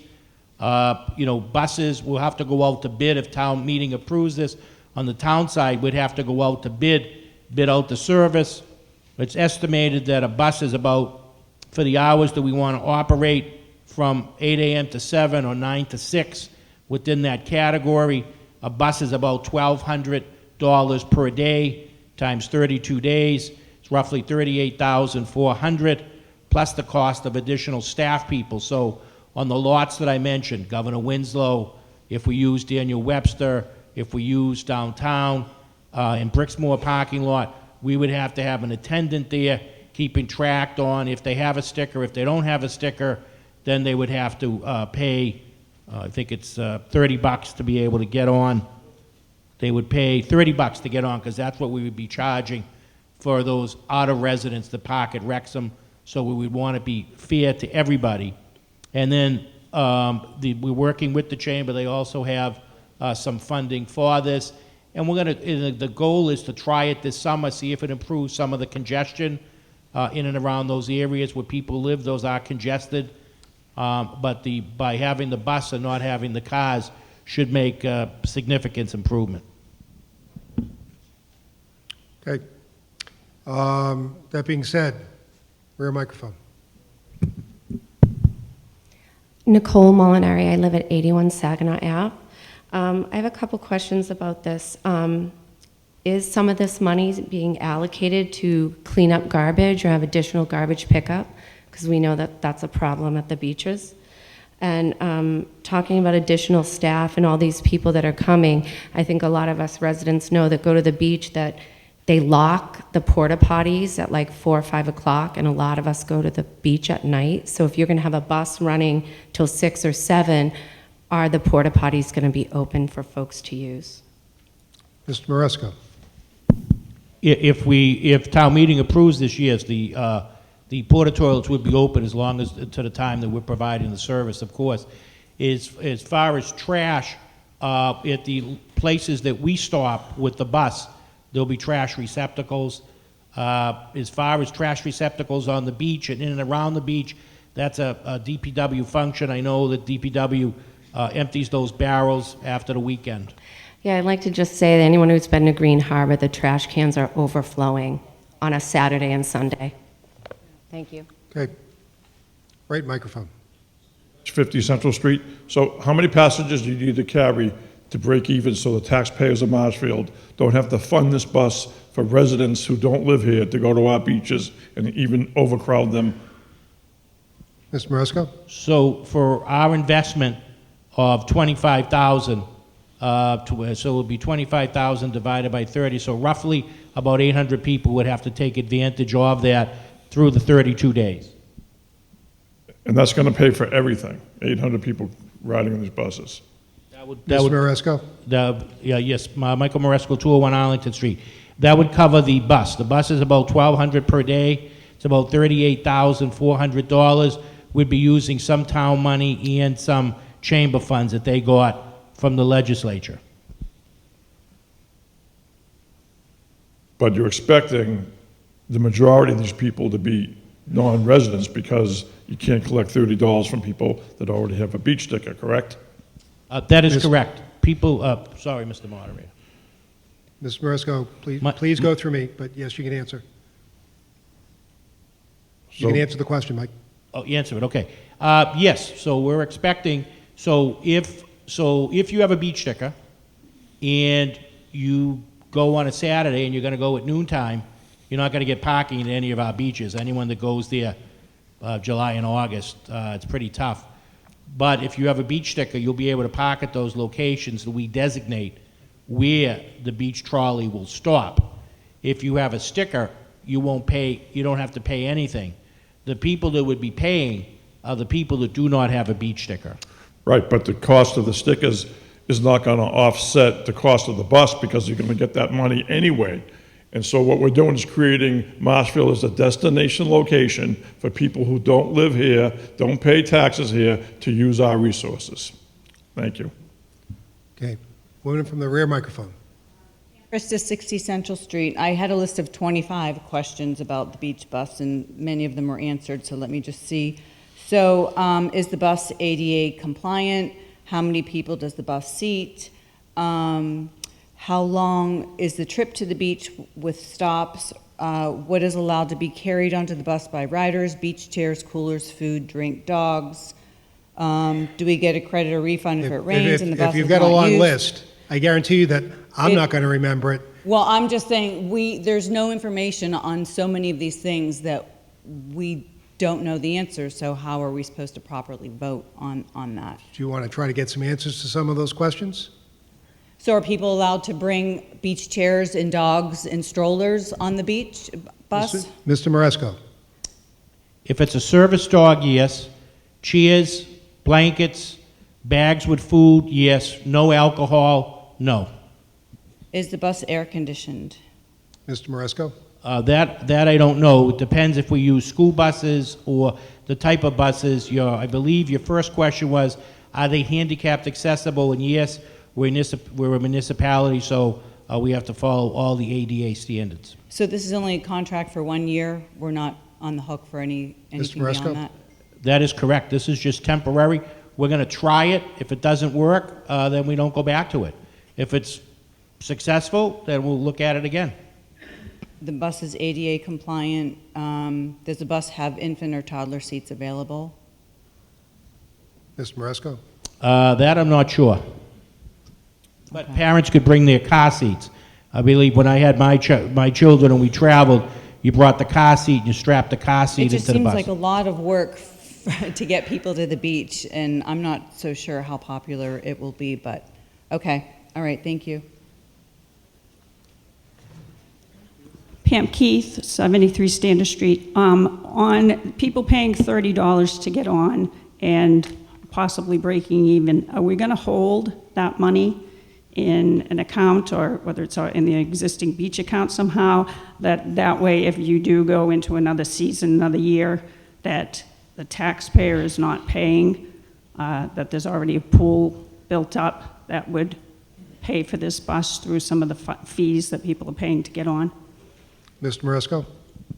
The fees would be collected like any of our other municipality fees. They would more than likely go through the beaches. It'd be a special account set up for that revenue, and then from that revenue, we would have to pay the expense of the bus. Okay. And the other thing, I just have a comment to make. The school committee has voted to institute bus fees for some of the parents in town. It's beyond the scope of this No, article. it's not beyond the scope, because we, the taxpayer, will no longer be funding 6-year-olds to get to school, which is mandatory, yet we're going to fund a beach bus. It's beyond this, I get where It's you're not, going, it's I'm beyond the scope. finishing the sentence that I do not agree that we should be funding a beach bus, which may That's even be a within the school scope. bus. Okay? It's not beyond the scope, Mr. Fitzgerald. Rear microphone. Yep. Lisa Fasano, 5 Indiana Street. So I have a couple of questions. You brought up congestion of cars as part of the issue at the beach and why you want to bring this bus. But what about congestion of people on the beach? With that, will there be an increase of police presence? From a Green Harbor resident in the summer, we have had difficulty summer after summer with police presence and overcrowding of our beaches already. I am sure, this is a rhetorical question, that there is not the logistic of there being a square footage of per person on a beach like there would be in a building. But when those people are on that beach, already congested, and they're now going down to private property, residents do not have space on the beach. As a school administrator, I would question the school bus. Students 6 years and older can ride a bus. Under 6 cannot. So I question if you're going to use a school bus and the availability of people bringing their own car seats onto these. You did mention $30. Was it, I'm looking for clarification, is it per person, per carload of people onto this beach bus for a fee? How are we charging these people Mr. Maresco? out of town? Okay, so we'll go back to, no one said it was a school bus. Although when we go out to bid, we would certainly, Martha Topman's company, they already supply buses, so I'm sure that they would bid on the contract. GATRA could bid on the contract. There are other private bus companies that could bid on the contract, so that would be dependent. As far as police, I know our police chief is here, and I know the police do a fantastic job of making sure our residents are safe I at the disagree beach. with that. And I disagree. excuse me, ma'am, I'm speaking. You asked Okay. a question, I'm trying to answer the questions for you. I expect respect also. Thank you. So beyond the police, what were the other questions that you had? About what? The charging, the fee. So the, By person, by car. Mr. Is it by Maresco, person or car? the discussion goes through me. I'll reiterate Yep. that to everybody. Mr. Maresco, can you answer the question? the 30 is per car, so if you pull up with 4 people, just like if you had a beach sticker, it's the same thing, the same works. And can you also tell me, Mr. Moderator, what towns do this already? Mr. Maresco? That I'm not sure, which town. If the chamber knows, I know Lara Brait's here, if she knows, or she was here. Oh, there she is up back. Lara, do you know if there are any towns that use bus service like this?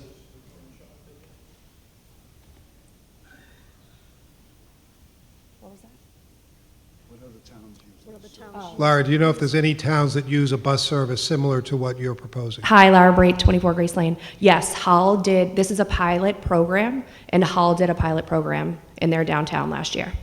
Okay, thank you. So is Hull doing it next year? This coming summer? That's your, Did it work? I would say, do you know that? Lara, can you answer that? Yes. Okay, well, I just want to reiterate that the congestion of the beaches is already overcrowded. So to bring more people into town, onto the town beach, the open beaches, we would like to see increased police presence then and trash pickup. It's overflowing on a Saturday night. Okay. Right microphone. Sean Kelly, 33 Chandler Drive. I rise to speak against this motion. The GATRA bus already exists. Someone wants to take the bus, they can take the GATRA bus, save the $25,000 and spend it somewhere else. Thank you. Thank you. Mr. Kelly. I would have to agree with Mr. Kelly's comments there. But in regards to, in case, depending on which way this goes, so you're gonna charge $30 for a carload of people? How do you know how many people are getting out of a car? I mean, we don't even know how this whole layout's gonna come up where you can keep track of how many people are exiting a car to get on the bus. And then in regards to, this is another form of public transportation, I would take it, and I think that's one thing that I don't think we want to see in this town, just due to the fact of something that may become more full-time maybe down the road because of the MBTA zoning issue that we're having here. What are there set dates in regards to how this bus is going to run, what dates this bus is going to run? Mr. Moresco? Michael Moresco, 201 Arlington Street, yes. And what are those dates? Mr. Moresco? In June, they would be June 3rd, 4th, 10th, 11th, 17th, 18th, 24, 25, 30. So there'd be 9 days in June. In July, 1, 2, 3, 4, 5, 6, 7, 8, 9, 15, 16, 22, 23, 29, 30, for a total of 15 days. And in August, it would be August 5th, 6th, 12th, 13, 19, 20, 26, and 27 for 8 days. Then how A you total gonna of 32 days. Is there a problem, Anne Marie? Okay. And how are you going to keep track of people getting out of the car in regards to this $30 fee? So there would be Mr. Moresco? Michael Moresco, 201 Arlington Street. There would be beach staff there that would be in charge of making sure that when a car pulled in, that those people got on and that they would be charged appropriately because, like any other service, we'd have to be paying for the bus.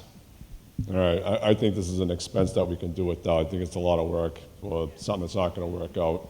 Thank you. Mr. Pasevich? Joe Pasevich, Wilson Road.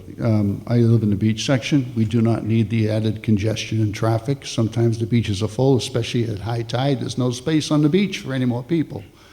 I also think there are so many expenses that are attached to this thing.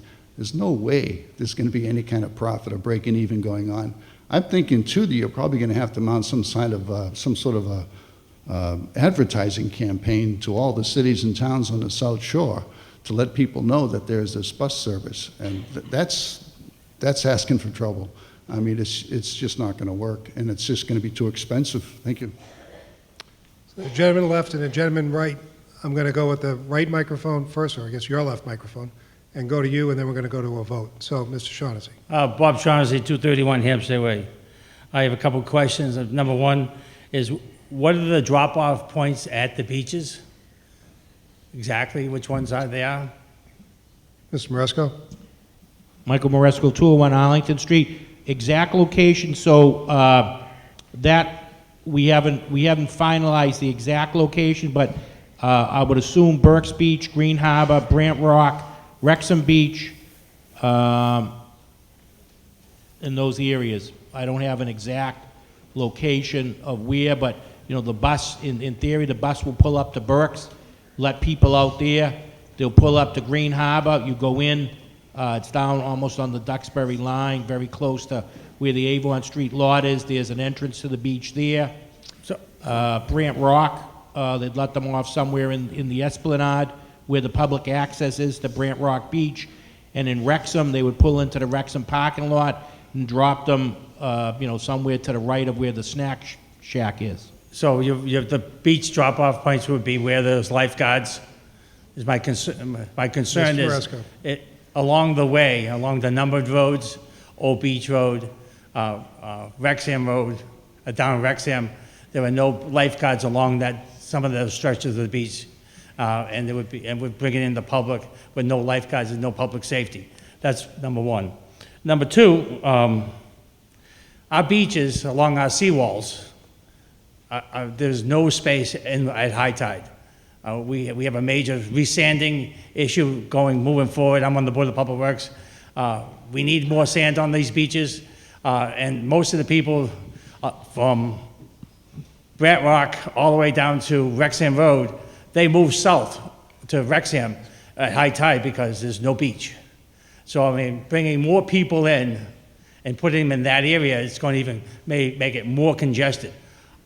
I love the beach. That's why we live in Marshfield. I just don't want it to be chaos and uncontrolled chaos. Lastly, the best people mover bus is a transit bus, like an MBTA bus. Thank you. I'd said before, I was going to this is the last discussion we're going to have. So we're done. I think we're done? I think we have sufficiently beaten this to a pulp. Back microphone. John Kramer, 22 Edgefield Road. I think it's better that we just cancel this thing. It's a waste of money. It'd be better to spend all the money. Applause. Excuse me for just a minute. We don't do the applause thing here. It just slows things down. It makes it disruptive. Please don't applaud.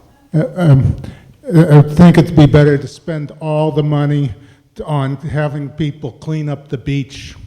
I mean, it's a waste of money, and it's going to overflow the beaches, and then people who live in this town can't use it, and people who have beach stickers can't use it either.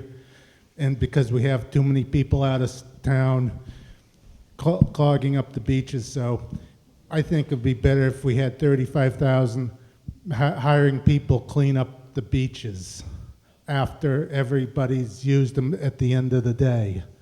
And collect the trash, or build more recycling areas so people can dump their trash and recycle, and have recycle bins instead of having this kind of program. It's no good. Thank you. Okay, thank you.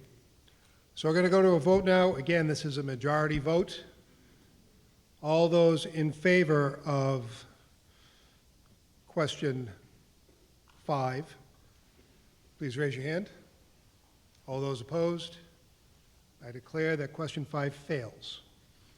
The last thing we have on our list are fire full-time salaries. Again, no applause, please. I mean, this is a business meeting. We need to keep it rolling. Please don't. Question 12, which is full-time salaries at the fire, which is a $38,000 line item. There was a question on that. Rear microphone. Sean Kelly, 33 Chandler Drive. Just have a question why full-time salaries are being funded with free cash. They ought to be funded using recurring income revenue. And the free cash are used on one-time expenses. So my question is, why is free cash being used for full-time salaries? Mr. Moresco? Michael Moresco, 201 Arlington Street. You are correct. We never use free cash to fund salaries. This is a firefighter that's retiring, and we by law have to buy back his vacation and his time that he has in accruals. So the $38,000 are for his accruals. Thank you. That is a one-time expense. Any other questions on question 12?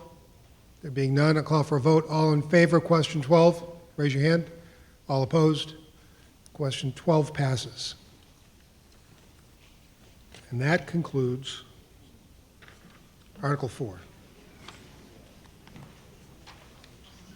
Okay, the next one on deck is Article 6. Is there a question?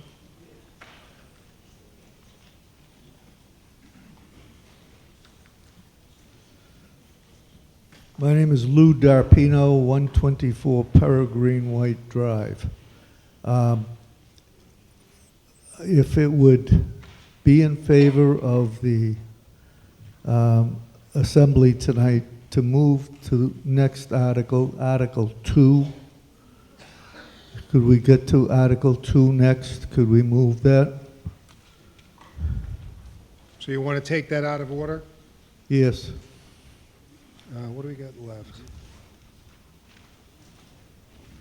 Yeah, we don't typically move things out of order. What do we have left now for? Great, we've got this one article, and then Article 2 is up. Thank So you. let's get this, it continues with the lottery. So let's do that, and then we're done with that. Thank you very much. Okay. Article 6. And then Article 2 will be the last article for the evening, too. Article 6, pardon me? Article 6. The Board of Public Works moves that the town vote to appropriate the sum of $500,000 to cover increased curbside collection, disposal, and transportation costs incurred during fiscal year 2023 as set forth in Article 6 of the April 24th, 2023 special town meeting warrant, and to meet said appropriation, transfer said sum from solid waste enterprise retained earnings. So, Mr. Reynolds, you're ahead of me. Tom Reynolds, DPW Superintendent, Mr. Moderator. This article, the current FY 2023 solid waste curbside collection and disposal and transportation expense line budgets were estimated during the budget creation process based on volume estimates and expected vendor pricing for collections, recycling, and waste disposal for next year. After the 23 budget was authorized, the contracted collection rate is CPI driven, was slightly higher than expected, and disposal volumes continue to exceed expectations. Tony McAleer from the Advisory Board. Paul Christopher, 9 George Street. This has pretty much been a volume issue for the last few years as the paradigm shift from more people staying at home for working. Our volume keeps going up. We're shipping it further and further away, and recycling costs are getting higher than waste disposal. So we have approved it as written. Okay. Thank you. So this is going to be a majority vote. Discussion from the floor, rear microphone. I don't believe this became before capital budget either, and I'm really surprised. The one thing I'd like to add is that for 5 years, we have not seen a selectman at our meeting, and they're supposed to be appointed. And maybe these things wouldn't happen. This is not from town council, this is not a capital item. This is an expense, it's a service. So it is not a capital expense. It's coming out of the enterprise fund. I thought anything that comes out of the enterprise fund is a capital project. That's incorrect. You can fund non-capital items out of the enterprise fund. You're funding the whole operation of the division. Okay, I understand. I'll sit down on that one. Any further questions on Article 6? It's a unanimous, it's a majority vote. All those in favor of Article 6, please raise your hand. All opposed? Article 6 passes with a majority. So now we are on to Article 2. This is going to be a majority vote when it comes up. Article 2, the school committee moves that the town vote to accept sections 16 to 16(1) of Chapter 71 of the Massachusetts General Law providing for the establishment of a regional school district, together with the towns of Abington, Cohasset, Hanover, Hanson, Norwell, Rockland, Situate, and Whitman, for the construction, maintenance, and operation of a regional school by said district in accordance with the provisions of a potential regional agreement to be filed with the Select Board. And this is being moved by the school department. Mr. Granatino, Superintendent of Schools.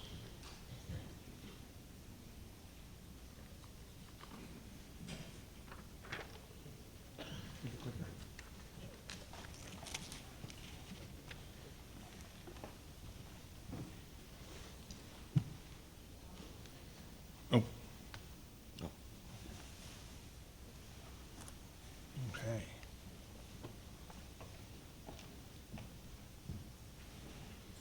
Sorry, Mr. Moderator, I'm just waiting for this to pull up. Okay, here we go.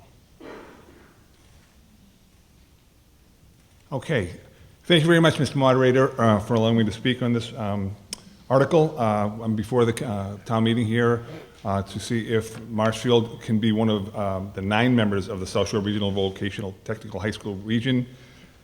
We came here last spring to talk about some of the work that we were doing to look at what it would cost the town and what it would entail for us to join these 8 other districts who are currently members. They've been members, most of them for about 50 years.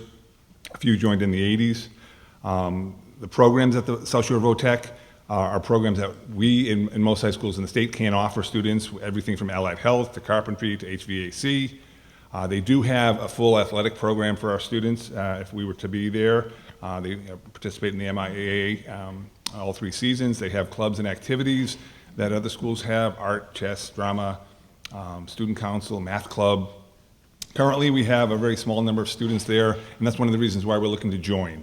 The way it works is those 8-member districts, they have 650 seats allotted to them. If they don't use them all up, then other districts can try to apply to get in. We have 5 seniors there now, 2 juniors, 1 freshman, who'd moved into Marshfield and had previously been accepted. We can't get anybody else in right now. It's a popular program there, and those member districts are using all of their allotments. We would typically have a handful of 8th graders applying, 5 and 18, 7 and 19, 14 and 20, 15 and 21. We haven't had anyone apply the last 2 years because we've more or less been told that those seats are taken, and we get that, and the 8 member schools are using them up. Currently, it costs about just under $17,000 per student to go there, so we pay as an out-of-district just the enrollment fee. There's also some special education costs that are built in there, as well as the transportation that we provide those students to get there. So right now, for the Marshfield kids that are going, it's about $21,750. If we were to join South Shore VOTEC, there are 4 areas that we would have to be contributing towards. Operating costs, which again are set by the state, that's the tuition. Right now, again, just under $17,000. That can change, obviously, over time. There's capital costs. If they have projects, just like we have capital projects here in the town, they have capital projects. I apologize, this number is a previous number. It's not the current number for capital costs. In talking to Dr. Hickey, the superintendent, they're averaging about $200,000 to $250,000 in capital costs per year. That's spread out over the existing 8 districts, 9 if we were there, and they have a kind of a 3-year look back depending upon how many people they've had. They pay that percentage of the capital. Debt, currently there is no debt, but they are looking at building a new high school, and I know that has raised a lot of questions and concerns, and we'll address that. But currently, right now, there's no debt that they have. And transportation costs, again, are proportionate share are offset by the regional transportation reimbursement. Roughly, it's about $176,000 now. Stabilization fund, if we were to join, we would have to pay in about $39,000 a year for 10 years. They have a $2.1 million stabilization fund. That's an asset for them. If we were to join, we would have to pay 17.95% of that. That's what the state has allotted as a percentage on what we could represent, because we would be one of the bigger sending districts at the school. We would make those payments over 10 years, again, so it would be $39,218 per year. The debt costs, and this is again where many folks have concerns and questions.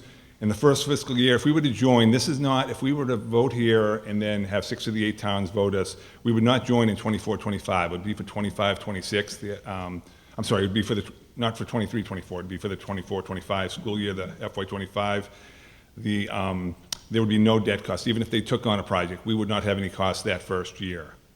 In years 2, 3, 4, and 5, if there is any debt incurred, they would look back on the previous October enrollment data, and if we represented 2% of the population, we would pay 2% of the debt service, whatever that might be.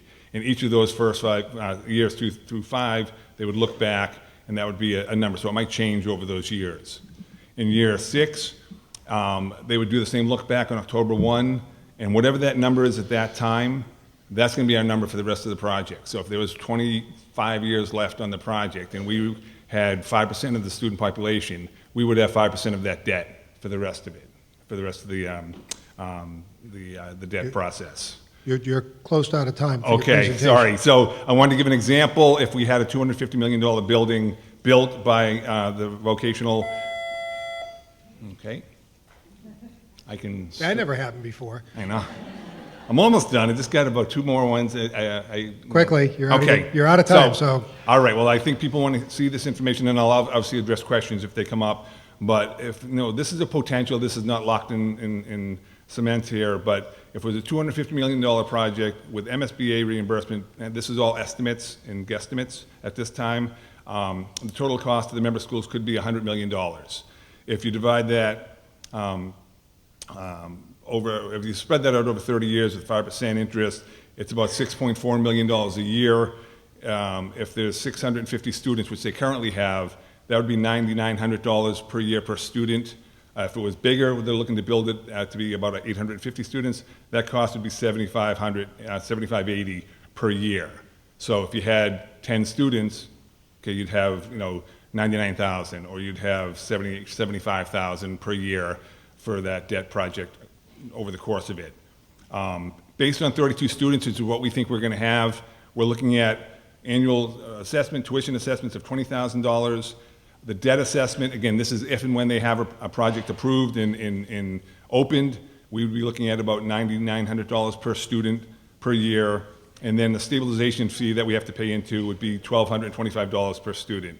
So right now we're paying about $21,000. If all of those things happen, we would be paying about $31,000 per student. Okay, I think you're done. And that's what I got. So. Carlos Pena from the advisory board. Done? Carlos Pena, 91 Canutri Way. The advisory board voted 7-0 to support the article. Membership in the regional school district will increase educational and vocational opportunities for our students. Okay. So the vote on this is going to be a majority vote when it comes up. Mr. Kelly. Eric Kelly, Peterson Path. How is a school committee member going to be selected for this?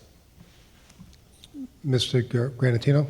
I believe, I'm going to ask if it's okay, because there is, I Sure. didn't have that in there, but we would have one representative selected to represent the town on the regional school committee, and I think Dr. Hickey is in the audience. If you want to come up, Dr. Hickey. The current process for electing those members, is it a selection of the BOS? Thank you, Mr. Moderator. It's the select board's selection for the one representative. Okay, thank you. According to what I read, it doesn't have to be the select board. It can be the school committee as well, according to the law. So I know watching the school committee meeting, Rich Greer made the motion to have the select board be the people that selected the school committee member. So, with that said, was there an MOU in place with the select board? In regards to this matter? I don't quite understand the question. What was the question? Well, I'm asking if there's an MOU between the school committee and the select board in regards to appointing or selecting a school committee member Yep, for. I get it now. Mr. Granatino. Not that I'm aware of, not at this time, no. Because we're still trying to see if we can become a member, so we have not set up, there's been no MOU set up that I'm aware of. In regards to the debt scenario, prior to us taking this up, and I know the school needed to be done over, but it was showing, looks like new construction. But the previous talk was doing some kind of remodel. Could Superintendent Hickey give us a little more highlight on regards to what the future is for social vocational tech? I'll ask him. Dr. Hickey, if you can enlighten us on that, please. Yes, please. Thank you, Mr. Moderator. At this time, we're very early in the MSBA process. We won't know what the preferred design is until closer to the end of 2024. We have set aside $2 million for feasibility work, which we're about to hire a design team in mid-May. So we will have to lay out a series of options ranging from renovating the existing building to an ad reno, potentially, or something that's new. And then the matter with the preferred design would go to the voters. So no decision at this time. When we talk about cost estimates, we're looking at a range, of course, and new construction is probably the most expensive option. Thank you. All right. In regards, I appreciate that, Superintendent Hickey. In regards to the school committee, I would like to, the school committee member, if we get allowed to join in, I would like to, I don't know, put an amendment in or however it would be that the school committee of Marshfield appoints the person. According to town council, that would not be within the scope of this article. All right, I appreciate that. Thank you. Thank you. Ms. Keith. Pam Keith, 73 Standish Street.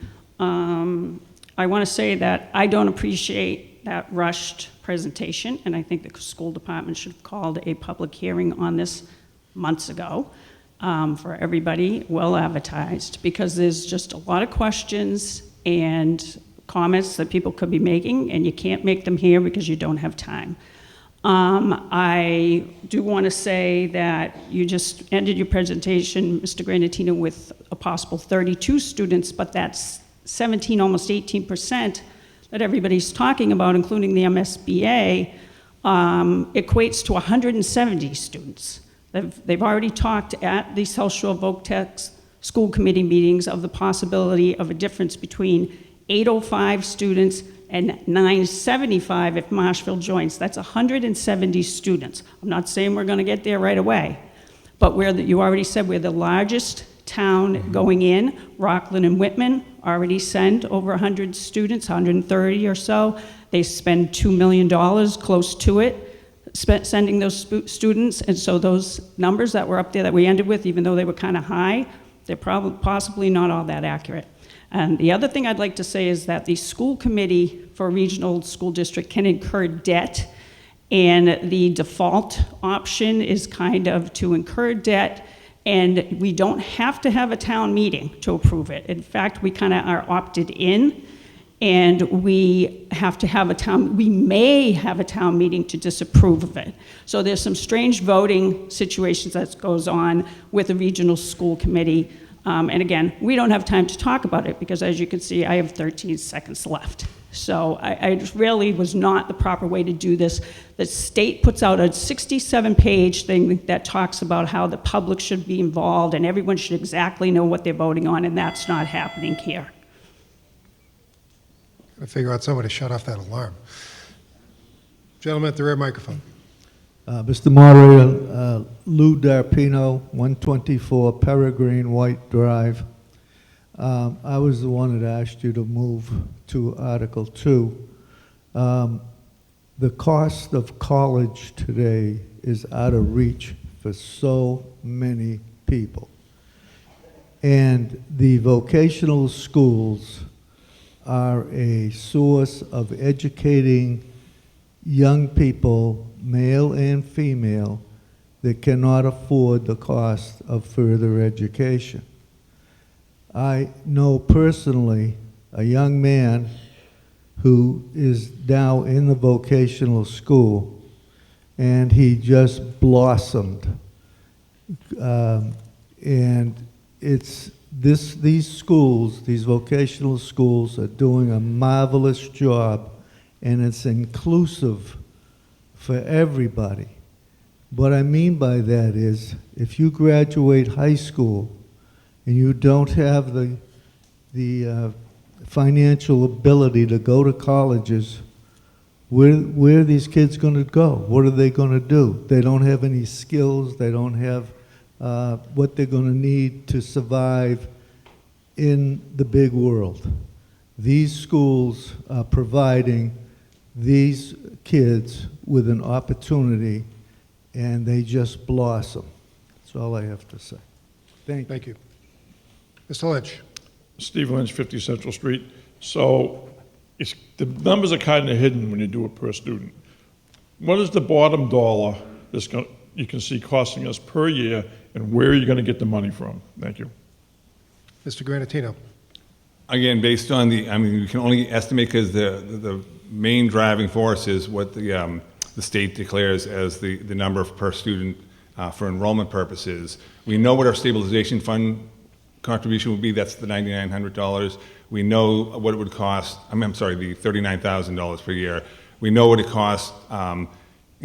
Going through the scenario of if there was a $250 million building built. I mean, that's on the high end, but we want to earn the high side. So we know what those costs are going to be.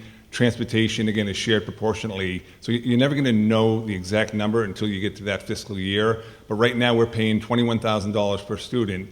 If the costs were to go to $32,000 as we were estimating, and again, and you had 10 students, that's $320,000 that we're going to have to come up with. Or if it's 20 students, it's going to be $640,000. We don't know until we see the number of students that enroll. And one of the things that, and I agree that the 17.95% that the state said that we could be responsible for in debt, that was one of the reasons why it took longer for us to get here, because we weren't ready to accept that number. And we worked with Superintendent Hickey.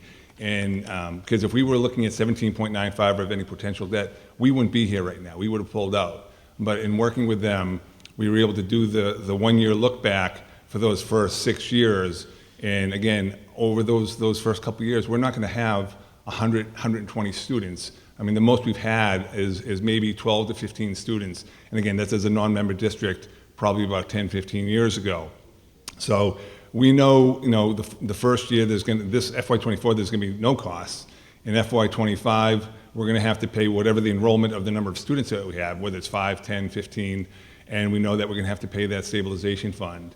And then the cost of any debt project, that might be 4, 5, 6 years down the road. But we know that we'll be locked into that number come year 6 based on whatever our previous October numbers were. So again, if it's 5% then, that's when we'll be able to give you a better number as far as what it could cost. And everything comes back here anyways, if it is being looked at as a debt project that has to get voted on in the 9 different communities.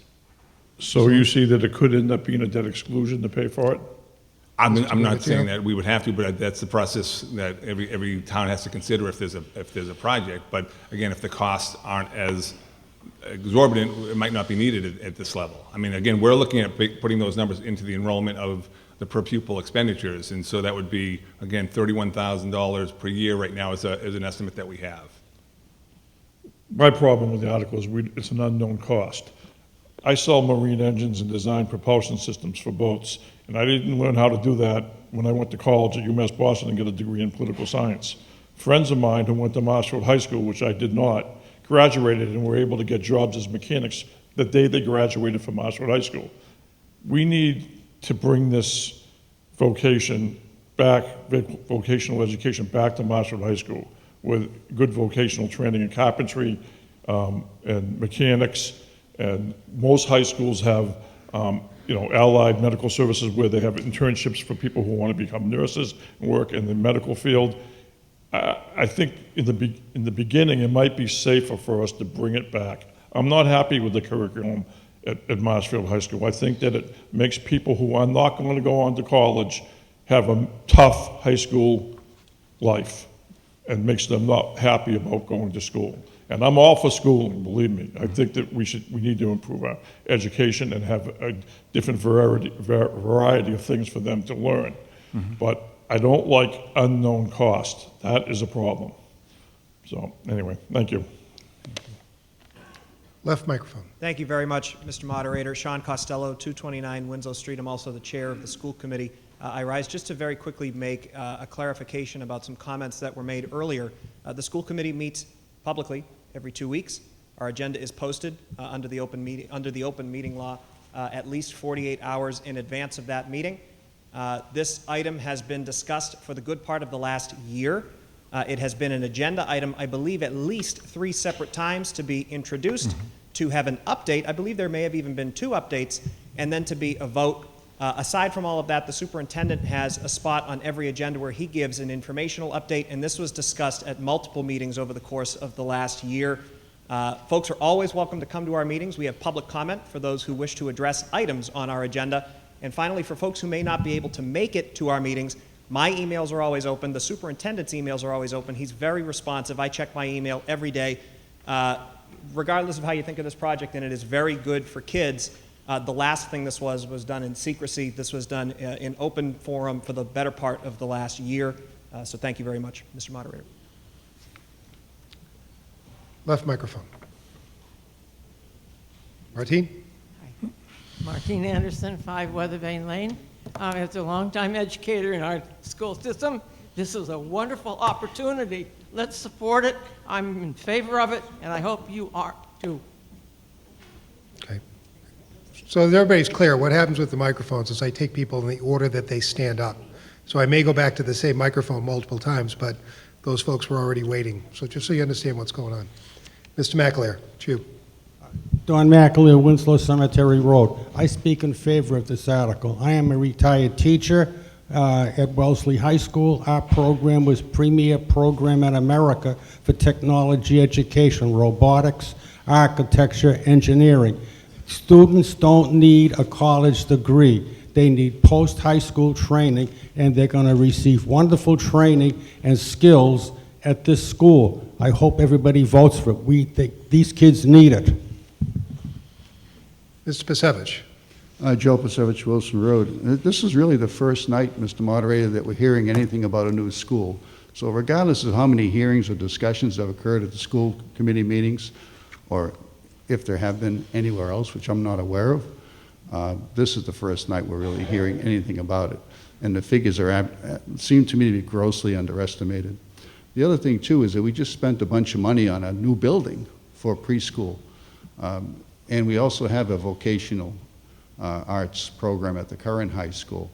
So I don't think that the option of discussing the possibility of expanding the vocational program at the high school has been raised, and it should have been part of, as a previous speaker said, a full set of hearings so that we could weigh the cost of expanding our own vocational program against buying a pig in a poke potentially with this big new high school project that's going to be coming down the road that we're going to have to pay for. So I think it's a little premature to vote in favor of this. Thank you. Left microphone. John Kramer, 22 Rayfield Road.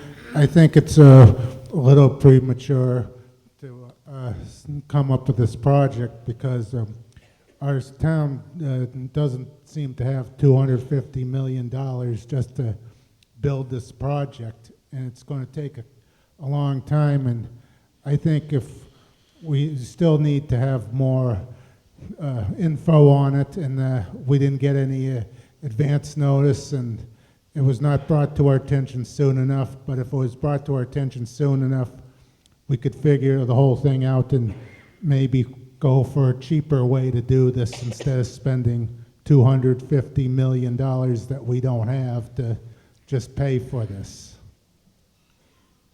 Mr. Moderator? Okay. I'm sorry, just for clarification's sake, I just want to make clear to everybody, again, we're looking at estimates on the cost of buildings, but whatever it is, if it's 250, 225, 275, it's not just for Marshfield to pay for that, sir. It would be spread out over the 9, if we were a member district, it would be spread out over the 9 communities that are members of that district. So we wouldn't be paying for the whole project by ourselves. And again, we're looking probably 4, 5, 6 years down the road for this. So it's other towns pitching in, and how many towns are going to pitch in for this? There would be 9 towns. If we were to join, there would be 9 towns in the district. And how much will each town pitch in for it? Mr. Granatino. It's proportionate on the number of students that you have. So the estimates that I was using were as if we had 5% of the student population, 32 students. So we'd be responsible for 5% of it. I believe it was about $6.4 million a year. I don't have the slides up right now. I think it was $6.4 million a year spread out over 650 students. That was $9,900 per student per year. So if we had 32 students, we'd be paying 32 times 9,000 per year, for that. And again, after being in the district for 6 years, whatever our previous year's enrollment was, again, the October 1 numbers, that would be what we were locked in at for the rest of the project. So it would not go up, it would not vary. We would be able to plan accordingly on what that percentage is going to be every year for the rest of the project. And where is this project going to be built?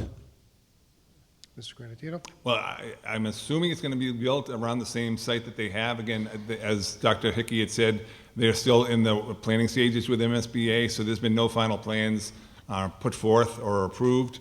So they're early, just like this town was about 15 years ago to 20 years ago when we were looking at building a high school here. That's where the vocational school is right now in that process. So is it this project in Marshfield, or what town is it going to be in? I'm sorry, yes, it would be in Hanover. That's where, currently, Social Vocational High School is in Hanover, Mass, on Cedar Street. Thank you. Thank you. Priscilla Maglio, 163 Arlington Street. Mr. Moderator, I would like to ask Mr. Granatino about the curriculum at the technical high school, and I would like him to focus on how many subjects they will be taking that would also had been presented at a regular high school, such as science, technology, mathematics, history, so social studies, music, anything else. And I would also like to ask Mr. Granatino what would happen to a child who transferred to a technical high school who wanted to return to their own high school, and in what ways would they be behind in programs that are being offered in a regular curriculum? And would they, in what way would they have to prove themselves that they were keeping up to grade level at a regular high school? Thank you.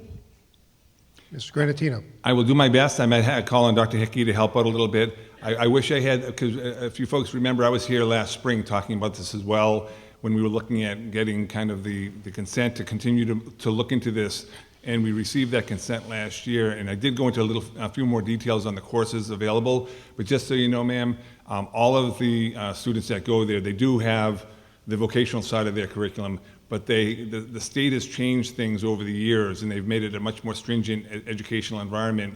Not that it wasn't before, but it's even more so now, tied into MCAS and all that kind of stuff. But there's English, social studies, math, science, foreign languages, art, music. Those courses are offered. They have AP offerings. Students that go there, many go into the trades, but many go on to college. And again, I'll leave it to Dr. Hickey to maybe fill in some of the blanks, but if someone was to go there and want to transfer back, that was another question, they would still be taking the same classes, although it's being taught by a different school. But if they're taking 9th grade English and 9th grade math and Algebra 1 or Algebra 2 or whatever it might be, if they're in U.S. history, those are all translatable coming back to Marshfield High School. So that does happen sometimes. People might transfer, after they've been there for 2 or 3 years, they want to come back, or vice versa. Somebody, starts here and then they decide they want to go there. We still have to, meet the same requirements for our students. Our students would have to meet the same requirements going to socio-vocational, whether it's, the classes that they're supposed to be taking at that time. But Dr. Hickey, if you want to, I'm sorry, Mr. Moderator, is it okay to call in Dr. Hickey? Sure. He can speak more to the curriculum, but I do know that things that we offer here are being offered there and then some. Thank you, Mr. Moderator. Thank you, Mr. Moderator. Yes, English, math, science, social studies. That is the core academic curriculum. It makes up about half of a student's time there. The other half of the time is their technical training. So students who may transfer in after grade 9 or go back to their sending schools, I've not personally seen any circumstances where they are academically behind. The one concrete area that I would say would be in an area of world language. The state allows us to count our technical trade theory as an alternative to world language. And so that's something that the Massachusetts Board of Higher Education recognizes. But other than that, I started teaching at the school in 1994. I don't recollect as a classroom teacher or an administrator any issues where students had to stay back a year, let's say, if they decided that they didn't want to stay at the school. Okay. Okay. Gentleman at the left microphone. Steve Lakatos, 184 Elm Street. Is this locking of, once this project starts solidifying and we see the numbers. 5 years down the road, we can still decide not to get involved with that, right? We could withdraw if we chose to. If we were to join the district, you can leave, but there's a whole process by which, if you decide that you no longer want to be a member of the district, and it's not just like you can say, I'm going to leave tomorrow and the town's out. You know, there's going to be costs that we're responsible for. If the debt project is in place, we're going to still be responsible for some of that, I believe. I don't have all the particulars yet, but Dr. Hickey's nodding, saying that that's the case. So, I just meant, you know, some people are fearing the price of this will go through the roof or something, and, you know, we're locked in. Mm-hmm. There are ways to get out of it if it's $1 million is chosen to build this. I mean, a billion. You know, $1 billion. That has to be voted on it's by all each controlled. town. So every year we're going to watch this, right? Pardon me? Every year we'll be seeing the presentations to the town meeting, how much it's going to cost, the increases, all that. Correct? Mr. Granatino? Yes, they would be presented. The annual budget gets presented, the share that Marshfield would be responsible for every year. If there is a large project like a new school, that is going to have to be voted on across the district, as well as the regional school committee. Jacqueline Little, 343 Ferry Street. I would urge everyone to vote in favor of this. I recognize that people are concerned about the cost, and they're talking about our individual curriculum in Marshfield, but for us to present that kind of program would be cost prohibitive. In this way, we're sharing the cost with 8 other towns, and we're giving opportunities to students that they would not be able to have. We would not be able to build a mechanic place, a big restaurant place, and all of the other facilities that they have to the same degree here, and we would be bearing all of the cost. I also want to say in favor of the VOTEC arrangements, a lot of students don't get to go to college right away, and myself, growing up in New York, I did business classes, and I was able to get a job with the government immediately after high school. And that was a similar program. It wasn't a VOTEC, it was a regular school. But we had a regular coursework, and then we had a couple of periods where we did business classes. And it gave us an opportunity that a lot of people didn't. I mean, I was just out of high school, and I was doing the same job that people that had 4 years in college doing, and we were on the same par. So I would say this is a great opportunity, an investment in our students and in our community and our society. I don't know how many of you have tried to get a plumber or an electrician to your house, but it's near impossible. And you know, if you go to your favorite restaurant, they're all short-staffed. And these are the students that will be able to fulfill those positions and help us as a society. They'll be providing the trades, they'll be providing tradesmen to our communities that we need. And I think it's an investment in ourselves. Thank you. Thank you. We'll go to this microphone, and then we'll go to a vote. Hi, Pam Prista, 60 Central Street. I am all in favor of VOTEC options for kids because college is not an option for many kids. But I think the way in which this was handled is we're kind of blindsided. My kids are not in school, so I don't have my finger on the pulse of the school committee goings on. And I think for something this big, we should have been made aware and not in a rush presentation. So I've heard that if you sign on, it's difficult to get out. You're on the hook financially. The numbers are so all over the place. You know, he says it's 9,900, but that's for, you know, a small amount of kids. And then I read that, oh, if Marshfield joins, it's going to be 150, 175 more. That's a big number. We're asking parents to pay for their own kids to go to the local school, and you're asking us to spend this much money. We have a $100 million high school. Has anybody looked at options of bringing VOTEC back to the school, like the marine fabrication? I saw it on the wall. You know, has anybody looked into other options other than signing us on for something that we may be on the hook for financially? People are concerned about the money that just keeps going out, and I absolutely think that VOTEC is great for kids as an option, but the way in which this was presented it's too much for us to process in a rush, and there's so many unknown, questions and answers that we don't have. It's asking a lot of us to sign on for something that there's so much, so is each school district paying the same amount per kid? Is that how it works, or are some school districts that don't have as much money paying less, so we'll be paying more? There's so many things that we don't know the answer to, and that's what's really frustrating for a lot of us. Mr. Granatino, can you answer that question? Well, I guess as far as the cost, I know what the cost for our schools, our students are currently right now, and again, that's about that $21,000. I would have to ask Dr. Hickey. I think there's a slight range of some of the schools. I don't think it's a dramatic delta between them. So if he wants to address that. But as far as our vocational programs that we have, you mentioned marine fabrication. We have that. We have wood shop. We have television production. We have engineering classes now. We have cooking classes. We have some of the elements that are at the vocational school, but we can't have the depth and breadth. Most public high schools now aren't able to do that. So this is why we're trying to join and giving our students more alternatives and to delve into those areas of vocational education. That we have some, but we just wouldn't be able to have the 12 to 15 programs that they have over there. Because of space, because of staff? Has anybody looked at the cost comparison? I don't know, it could be way more. I don't know if anybody ever looked at that as an option, or they're just set on going for a $250 million school. You're out of time, so you can answer that last question, Mr. Granatino.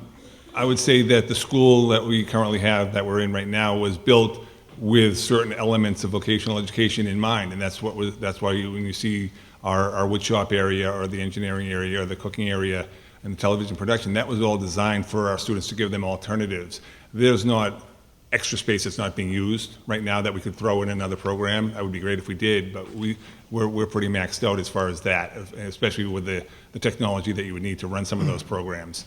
But as far as the question about the differences between the base enrollment cost, Dr. Hickey, would you be able to address that briefly?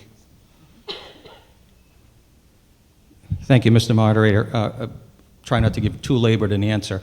About 85% of the assessments for our communities are based on the Chapter 70 foundation budget formula. Items that are not covered by that formula include debt, capital, transportation, and operating costs that are above the foundation budget. What that boils down to is it's proportional by enrollment. So when we talk about debt, for instance, in our regional agreement, it says that we do a 3-year look back based on town enrollment.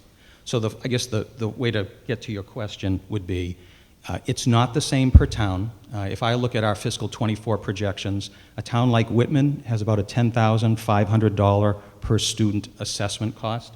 A town like Cohasset has about $18,000. There is a range because most of the assessment is governed by the state formula and a town's ability to pay. But there's a portion of it that is based on enrollment, which has nothing to do with the town's ability to pay. It's simply about the number of kids that are in the building. If I may, Mr. Moderator, just to hit a couple of points that I've heard to maybe put some minds at ease in terms of a timeline. The Regional School Committee, when presented with a preferred design, which hasn't been determined, would have the option of going 2 paths when bringing the matter to voters. And this would very likely happen in late 2024 or early 2025. It would either be to invoke a part of the law that says we will go back to each town at a town meeting and ask by a majority vote to approve a project. It's the town's personal business as to whether it's a debt exclusion or some other means of funding it. So one method is we go to 9 towns, we have to secure a majority vote in each of the 9 towns. Another method under the same statute would be to have a district-wide ballot, where on the same day in all 9 towns there is a ballot election in which the cost is borne by the district, to ask the question whether the district, as in the aggregate, supports a project. We don't see this project going on, we don't see a ribbon cutting until the 28-29 school year. We see our school board probably taking action on this in fiscal '25, going into a couple years of construction. So for right now, supporting the article does not tie anybody's hands. I assure you, my 8 other member communities who have either opened the district in 1962 or joined in the mid-1980s would have similar questions because the price tag needs to be determined. How do you determine the price tag for a project? You will do a 3-year enrollment look back from the 3 previous fiscal years whenever the school board votes the project. So to wrap up, fiscal 25, let's say there's a vote, we would look at each town's enrollment in fiscals 24, 23, and 22. Hence the reason for a sliding scale for calculating the debt. So for right now, none of our 9 towns are committed to a project. Thank you. Thank you. Okay, we're going to go to a vote. Again, this is a majority vote. All those in favor of Article 2, please raise your hand. All those opposed? Clearly carries with a majority. So that article passes. Thank you. Pardon me? So that is the end of the special. I call for a motion to dissolve the special and rejoin the annual. All right, all in favor of transitioning into the annual, raise your hand. All opposed? We're going into the annual. Yeah,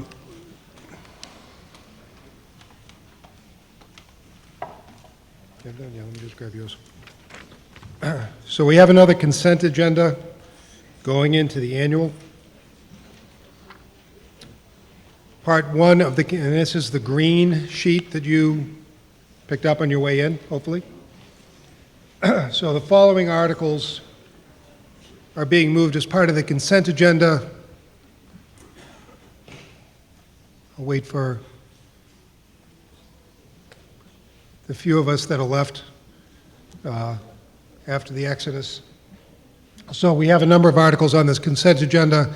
If there's any that you would prefer to have a discussion on instead of the consent agenda, call out when that comes through. So the articles that we're going to take, these are majority vote articles, is Article 1, Article 2, Article 5, Article 6, Article 7, Article 9, Article 14, and Article 15 would be the ones that are in the consent agenda. Seeing no questions, all in favor of passing those articles by majority, raise your hand.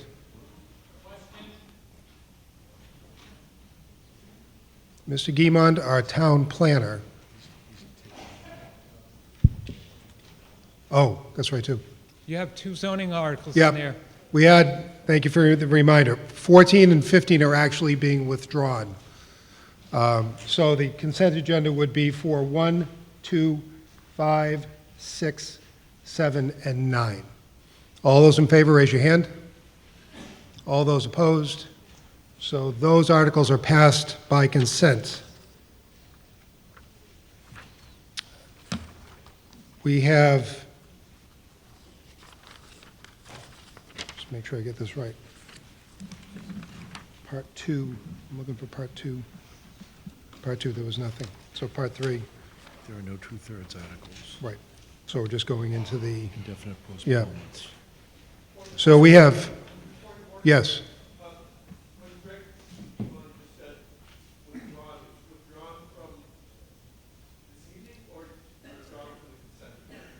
No, withdrawn from this evening. They're withdrawn from the warrant. So there are 4 articles that are being withdrawn, being passed over. The proponents have stepped aside and decided they didn't want them to go forward. There are Article 16, which is a zoning article, 14 and 15, which are zoning articles, and Article 21, that was a citizen's petition on Peter Igo Park. All of those articles are being withdrawn. So I'm going to call for a motion on all of them once, twice. Those articles are withdrawn.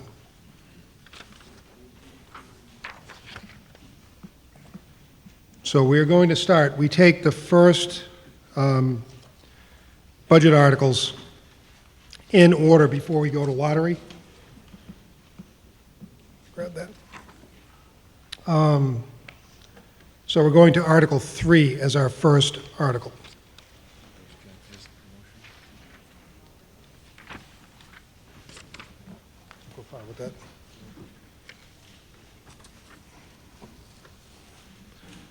Article 3. The Select Board moves that the town vote to raise and appropriate the sum of $121,249,734 to 1. Defray the charges, expenses, and salary obligations of the town, as shown in the annual town meeting warrant under Article 3, and further described in Appendices 5, or B, C, and D, including debt and interest, and out-of-state travel for the ensuing year. And 2, provide for a reserve fund and to fund fixed salaries and compensation for all elected officers of the town as set forth in Article 2 of the April 24th, 2023 annual town meeting warrant for fiscal year 2024, beginning July 1st, 2023 and ending June 30th of 2024. And to meet said appropriation, 1, transfer the sum of $1,461,533 from wastewater revenues, water revenues, and solid waste revenues supported by the enterprise funds for indirect costs and charges. 2, transfer the sum of $820,901 from the following reserve accounts: the sum of $60,000 from Cemetery Perpetual Care Fund, the sum of $45,000 from Wetlands Protection Fund, the sum of $12,000 from the licensing and keeping of dogs, the sum of $30,000 from the Waterways Fund, the sum of $250,000 from the Solar Array Fund, the sum of $68,553 from the COA State Grant Account, the sum of $105,348 from the COA GATRA account, and the sum of $250,000 from community impact fees. And 3, appropriate the sum of $106,739,809 to be raised from taxation and other receipts. And 4, further raise and appropriate the sum of $3,650,292 for direct charges from wastewater revenues, raise and appropriate the sum of $4,910,745 for direct charges from water revenues, and raise and appropriate the sum of $5,027,987 for direct charges from solid waste revenues, and transfer $100,000 from solid waste retained earnings. This is going to be a majority vote. Mr. Moresco, are you making a presentation on this? Michael Moresco, 201 Arlington Street. Yes. I'm ready to begin. So I just want to take people through the budget process, budgetary achievements, overview. We've accomplished a great deal with the budget while we continue to combat COVID-19 and other issues. The FY 2024 budget will provide $1,624,629 in new revenue for the school department, a 3% increase overall. General government has increased by 2.04%, and we have maintained our workforce while repositioning resources to achieve the goal. We continue to fund a full-time assistant planner, full-time assistant conservation agent. We have accounted for COLAs and contracts in all divisions without using free cash. We continue our cost-share agreement with the Schools for Human Resource Division. We recommended an increase to public safety of $436,809 for FY 2024 to continue to provide the best resources for the police department, fire department, and ambulance. We continue to fund CTG ball field accounts by $100,000, and that provided DPW with department flexibility to move overtime costs around the various divisions. We have not reduced any senior or veteran services. We continue to keep our municipality full-time and part-time positions funded at this time while managing increases in pension costs, healthcare costs, utility costs, gas, diesel fuel costs. Next slide, please. Revenues explanation. Revenues are again being recommended at a 2.54% overall increase, which we feel is achievable. Select Board previously adopted a budget policy on 6/1/20. No revenue should exceed 3%. The revenue recommendation before you accomplishes that directive. Our revenues would decrease by 0.01%, or $692.09 for our local receipts due to the volatility of our economy. Our state aid figures remain close to a 3% overall increase. Debt exclusion for the Furnace Brook Middle School and Marshfield High School decreased by $149,661, or 2.49%. Total revenue projections $109,022,243. The next slide is the revenues and how they were apportioned. Expense explanation, the next slide, please. The town department heads have put in their request only for what is truly needed to keep providing services to our town during these challenging times while dealing with COVID, rising inflation, utility costs, fuel costs, pension costs, and health care costs. The centralized budget process we now have allows the town administrator and the select board to have the flexibility to reposition resources based on the needs presented during the budget hearings.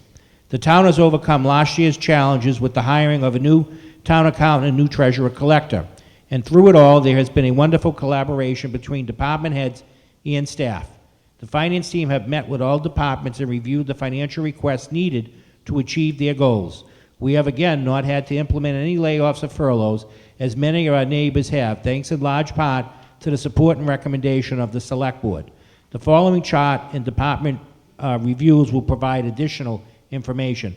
Total expenses projected $109,022,243. The next slide is a pie chart which shows how it's broken down. Next slide, please. I want to focus a little on fixed cost summary for 2023. Finance Department once again was able to time the debt service structure to offset any increases, which saved the budget $423,550 this fiscal year.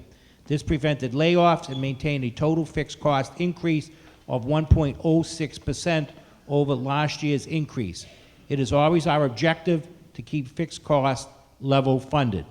Total fixed cost projected increase over FY23 of $319,565 or 1.06%. Next slide, please. Debt management. Capital funds appropriated by borrowing or any other finance service source may not be used for operational expenditures in any capacity. The town makes certain these funds are kept separate and only used for the project for which it was appropriated by town meeting. The finance team, with guidance from the board, has a policy does not allow inside debt costs to exceed 5% of our operating budget in total, nor excluded debt to exceed 10% of our operating budget in total. We have achieved, once again, both of these goals. In total, debt service has been reduced by $423,550, all while bonding our capital projects. Debt exclusion that passed on 11/19 of 20 for the police station, DPW facility, senior center addition, and seawalls. Our debt management, general obligation bonds, and market knowledge have assisted in saving jobs this year. Because of our conservative plan of debt management and uniform annual payments, we have minimized our tax impact and will see the benefit of our conservative plan now and in the future. As you see on the bottom, you'll see inside and outside debt reductions. Next page is just a slide that shows you debt for FY 2023, $8,972,009. So total excluded debt, $5,868,297. FY 2024 general government, total general government is $3,116,577, an increase of $62,417 from FY 23. General government continues to fund a full-time assistant planner by keeping administrative clerk's position vacant temporarily as we manage costs. Has cut discretionary spending with IT costs due to the purchase of Munis, has built in 2% projected contractual increase to the salary line for union and bylaw employees. And the town began converting the financials to Munis on December 1st of 2022. The conversion is running smoothly, and we anticipate that it will continue to do so. Other modules will be converted on a step basis, with full conversion accomplished by the end of calendar year 2024. Total $3,116,577, or a 2.4% increase for general government. Public safety, quickly, town increased public safety by 3.25%. Police and fire returned approximately $125,000 FY22 by exceptional management, overtime, and resources. ARPA funds have been allocated to purchase 2 ambulances and a fire truck. Public safety increased of $436,809, or 3.25%. FY 2024 education, and the superintendent will have some comments after this. The school department received a full 3% increase on its operational budget over FY 2023 for a total projected budget of $55,778,939. Capital budget funded free cash, etc. FY 2024 Public Works, committed to the general fund, Public Works, $3,109,744. Next slide, Health and Human Services. The towns continue to fund a full-time assistant veteran service agent, not have to cut any programs at the senior center, increase funding for the Board of Health. Total Health and Human Services budget increased by $155,251, or 11.47%. Cultural Services, library has taken on the task of keeping services open, public access, Wi-Fi. Town continues to support the library and cultural service, including Clam Flats, Veterans Memorial, Historic Commission. The cultural service benefits us all. Library and cultural service, $909,112, an increase of $53,438, or 6.25%. Utilities, Town of Marshfield is committed to going green, a very aggressive investment in photovoltaics, battery storage, charging stations, electric vehicles, LED lighting, and building enhancement. The current level of funding, $488,561, a 3.84% increase, with the expectation that this will be decreased by energy credit offsets. The next slide shows you the revenue, $109,022,243. Expenses the same, so we have a balanced budget. Closing, I'll move on from it. And all this presentation, I wanted to get through quickly, just to give people some idea. All of this information's up on the website. We have a town meeting website that has the budget presentation and a number of other documents tied to this. So at this time, I would now like to turn this over to Jeff Granatino, our superintendent, to talk specifically about the school budget. He can limit it any way he wants, okay? And it's going to be borrowing supported by taxes, okay? So it'll change this figure to 1,441. Okay, thank you very much, Mr. Moderator. I went over a little bit before, so I'll try to go under this time around. Here we are talking about our FY24 budget. Again, every student, every day, whatever it takes is our motto, and something that we strive for when we put together plans like our financial plans or our tech plans or our curriculum work.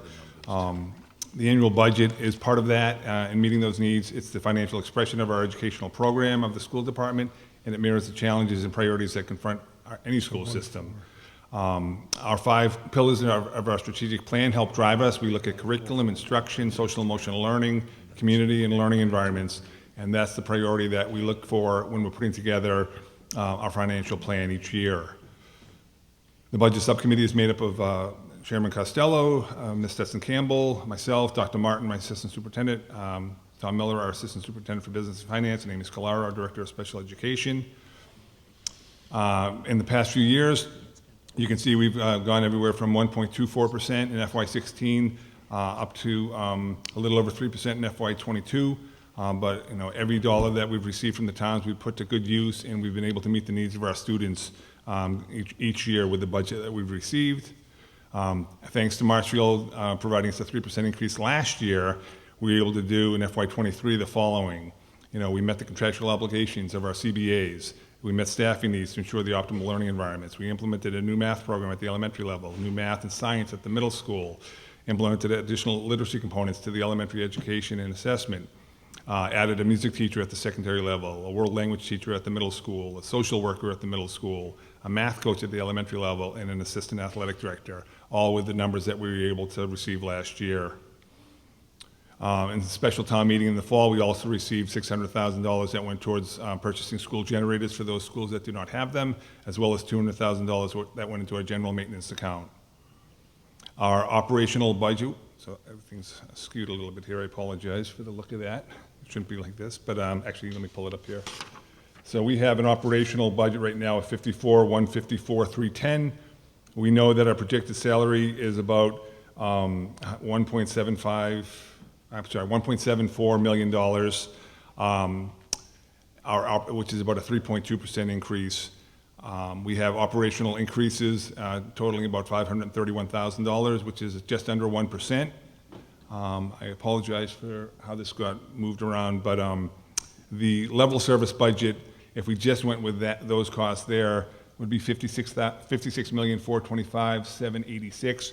But in working with the town, we know that there are limitations that we always have to live within as well, and we were able to work out, working with Mr. Maresco's team, a 3% increase for the FY24 school year, and that total that we're asking, that our school committee voted for back earlier this month, is $55,778,939, a 3% increase. We did have a few items for our financial plan that we're going to put on hold for now, or if we can try to find some alternative ways to bring them to fruition, we will do so. And again, these got pushed around a little bit. My apologies. Let me, good thing I brought a written copy here. The ideas that we were looking to bring forward this year was another literacy coach that would work system-wide, an assistant director of special education, 2 social workers at the elementary level, a math coach at the middle school, some money towards unified athletics at the high school, as well as a permanent substitute nurse that would have added another $450,000. That is not in that number of the 3% increase that we're voting on tonight. And again, things that are still impacting the budget, governor's budget has been brought out. It's now being debated between the House and the Senate. We won't know those numbers for a little while. Circuit breaker numbers as well change. We carry over a bunch and we get new numbers towards the end of the year. We're almost done with all of our contract negotiations, so we're in a good position there. There's still state and federal grants and local revenue forecasting that may change a little bit here or there. Also, some of our special education student service costs. There have been increases for some of our students to go to out-of-district placement, and that's kind of a moving target right now. But so these things all, and obviously enrollment, can impact any numbers moving forward. And that's all I have. Thank you. Thank you.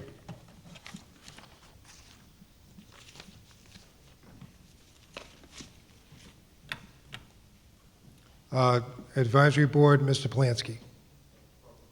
Okay. So everybody's realizing what's going on. It's 10 o'clock. My fervent dreams of wrapping this thing up in one night have gone to the dust, so we'll be back here tomorrow night. Hopefully we can get through this article by 10:30, and if we can get that any earlier, we may start the capital budget article after this. What I'm going to do is I'm going to call off, so you got to follow along in your warrants for each of these line items. I'm just going to read, for example, moderator number 121 for the whole of $300. I'm going to read the title and the number, and then if you have any questions about the numbers that are there on either personnel or expenses, just say there's a question, and we'll come back and revisit it. We'll vote on the ones that are not questioned, and then go back and delve into the ones that have been questioned afterwards. So, moderator number 121, select board number 122, question on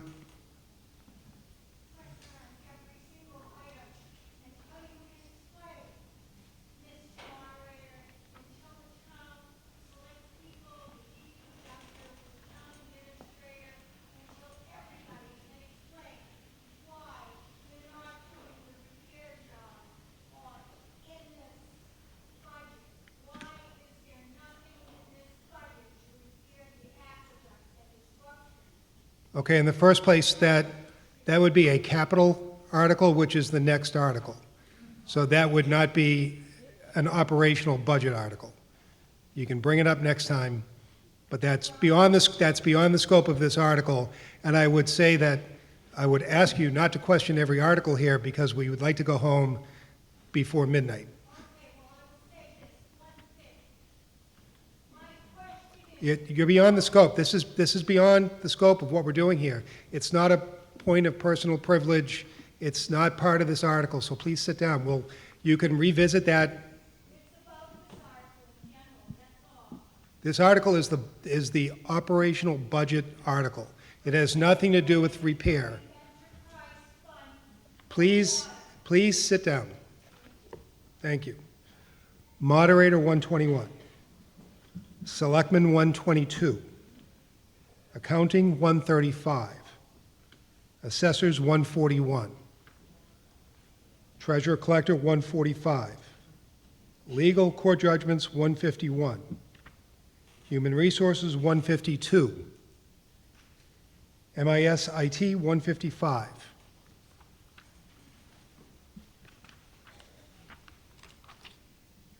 Town Clerk 161.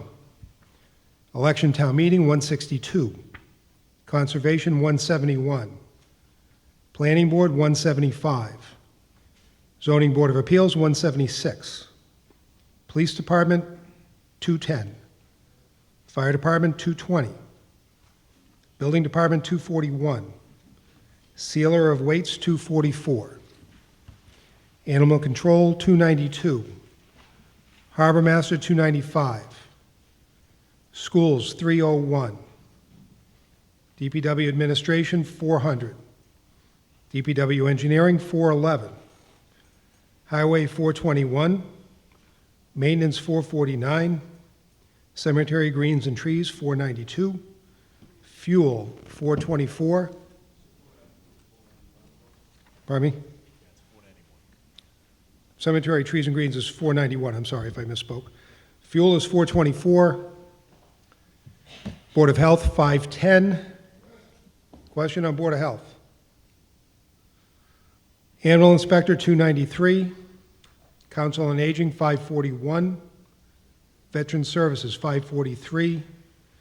Library 610. Veterans Memorials 660. Historical Commission 691. Clam Flats 693. Question on Clam Flats? I don't think we've ever had a question on Clam Flats. I'm interested in this one. Reserve Fund 132. Facilities 192. Snow removal 423. General Insurance 910. Retirement 911. Health and Life Insurance 912. Unemployment Compensation 913. Medicare 914. State Assessments 820. County Assessments 830. Unclassified 145. Utilities 196. And that's the total of it. So we've only got two questions. We have a question on the Board of Health, and we've got a question on Clam Flats. So I'm going to move that we approve Article 3 for all the unquestioned items.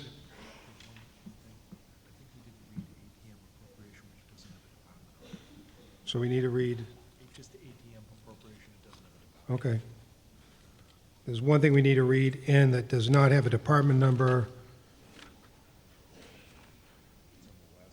Yeah, just getting to the right page. It's ATM appropriation. So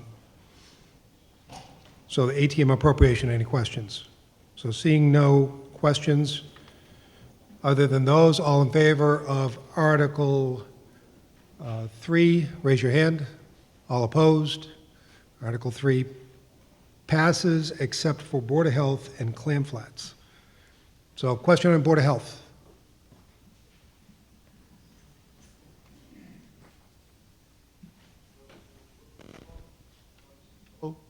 Joe Pasevich, Wilson Road, thank you. Board of Health.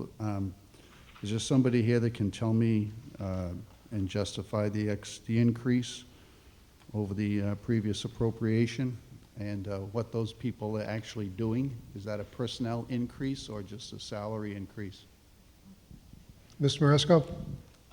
Michael Moresco, 201 Arlington Street. Yes, it's contractual. It's their contractual agreement causes the budgets to go up. May I follow up, is there a change in the number of personnel? I saw some mention about nurses being retained or hired. Does that apply to the health department? Mr. Maresco? Michael Moresco, 201 Arlington Street. Yes, they have two nurses. One nurse works 24 hours, I think, and the other nurse works 12 hours. They have a full-time department head. They have a full-time clerical and a part-time clerical.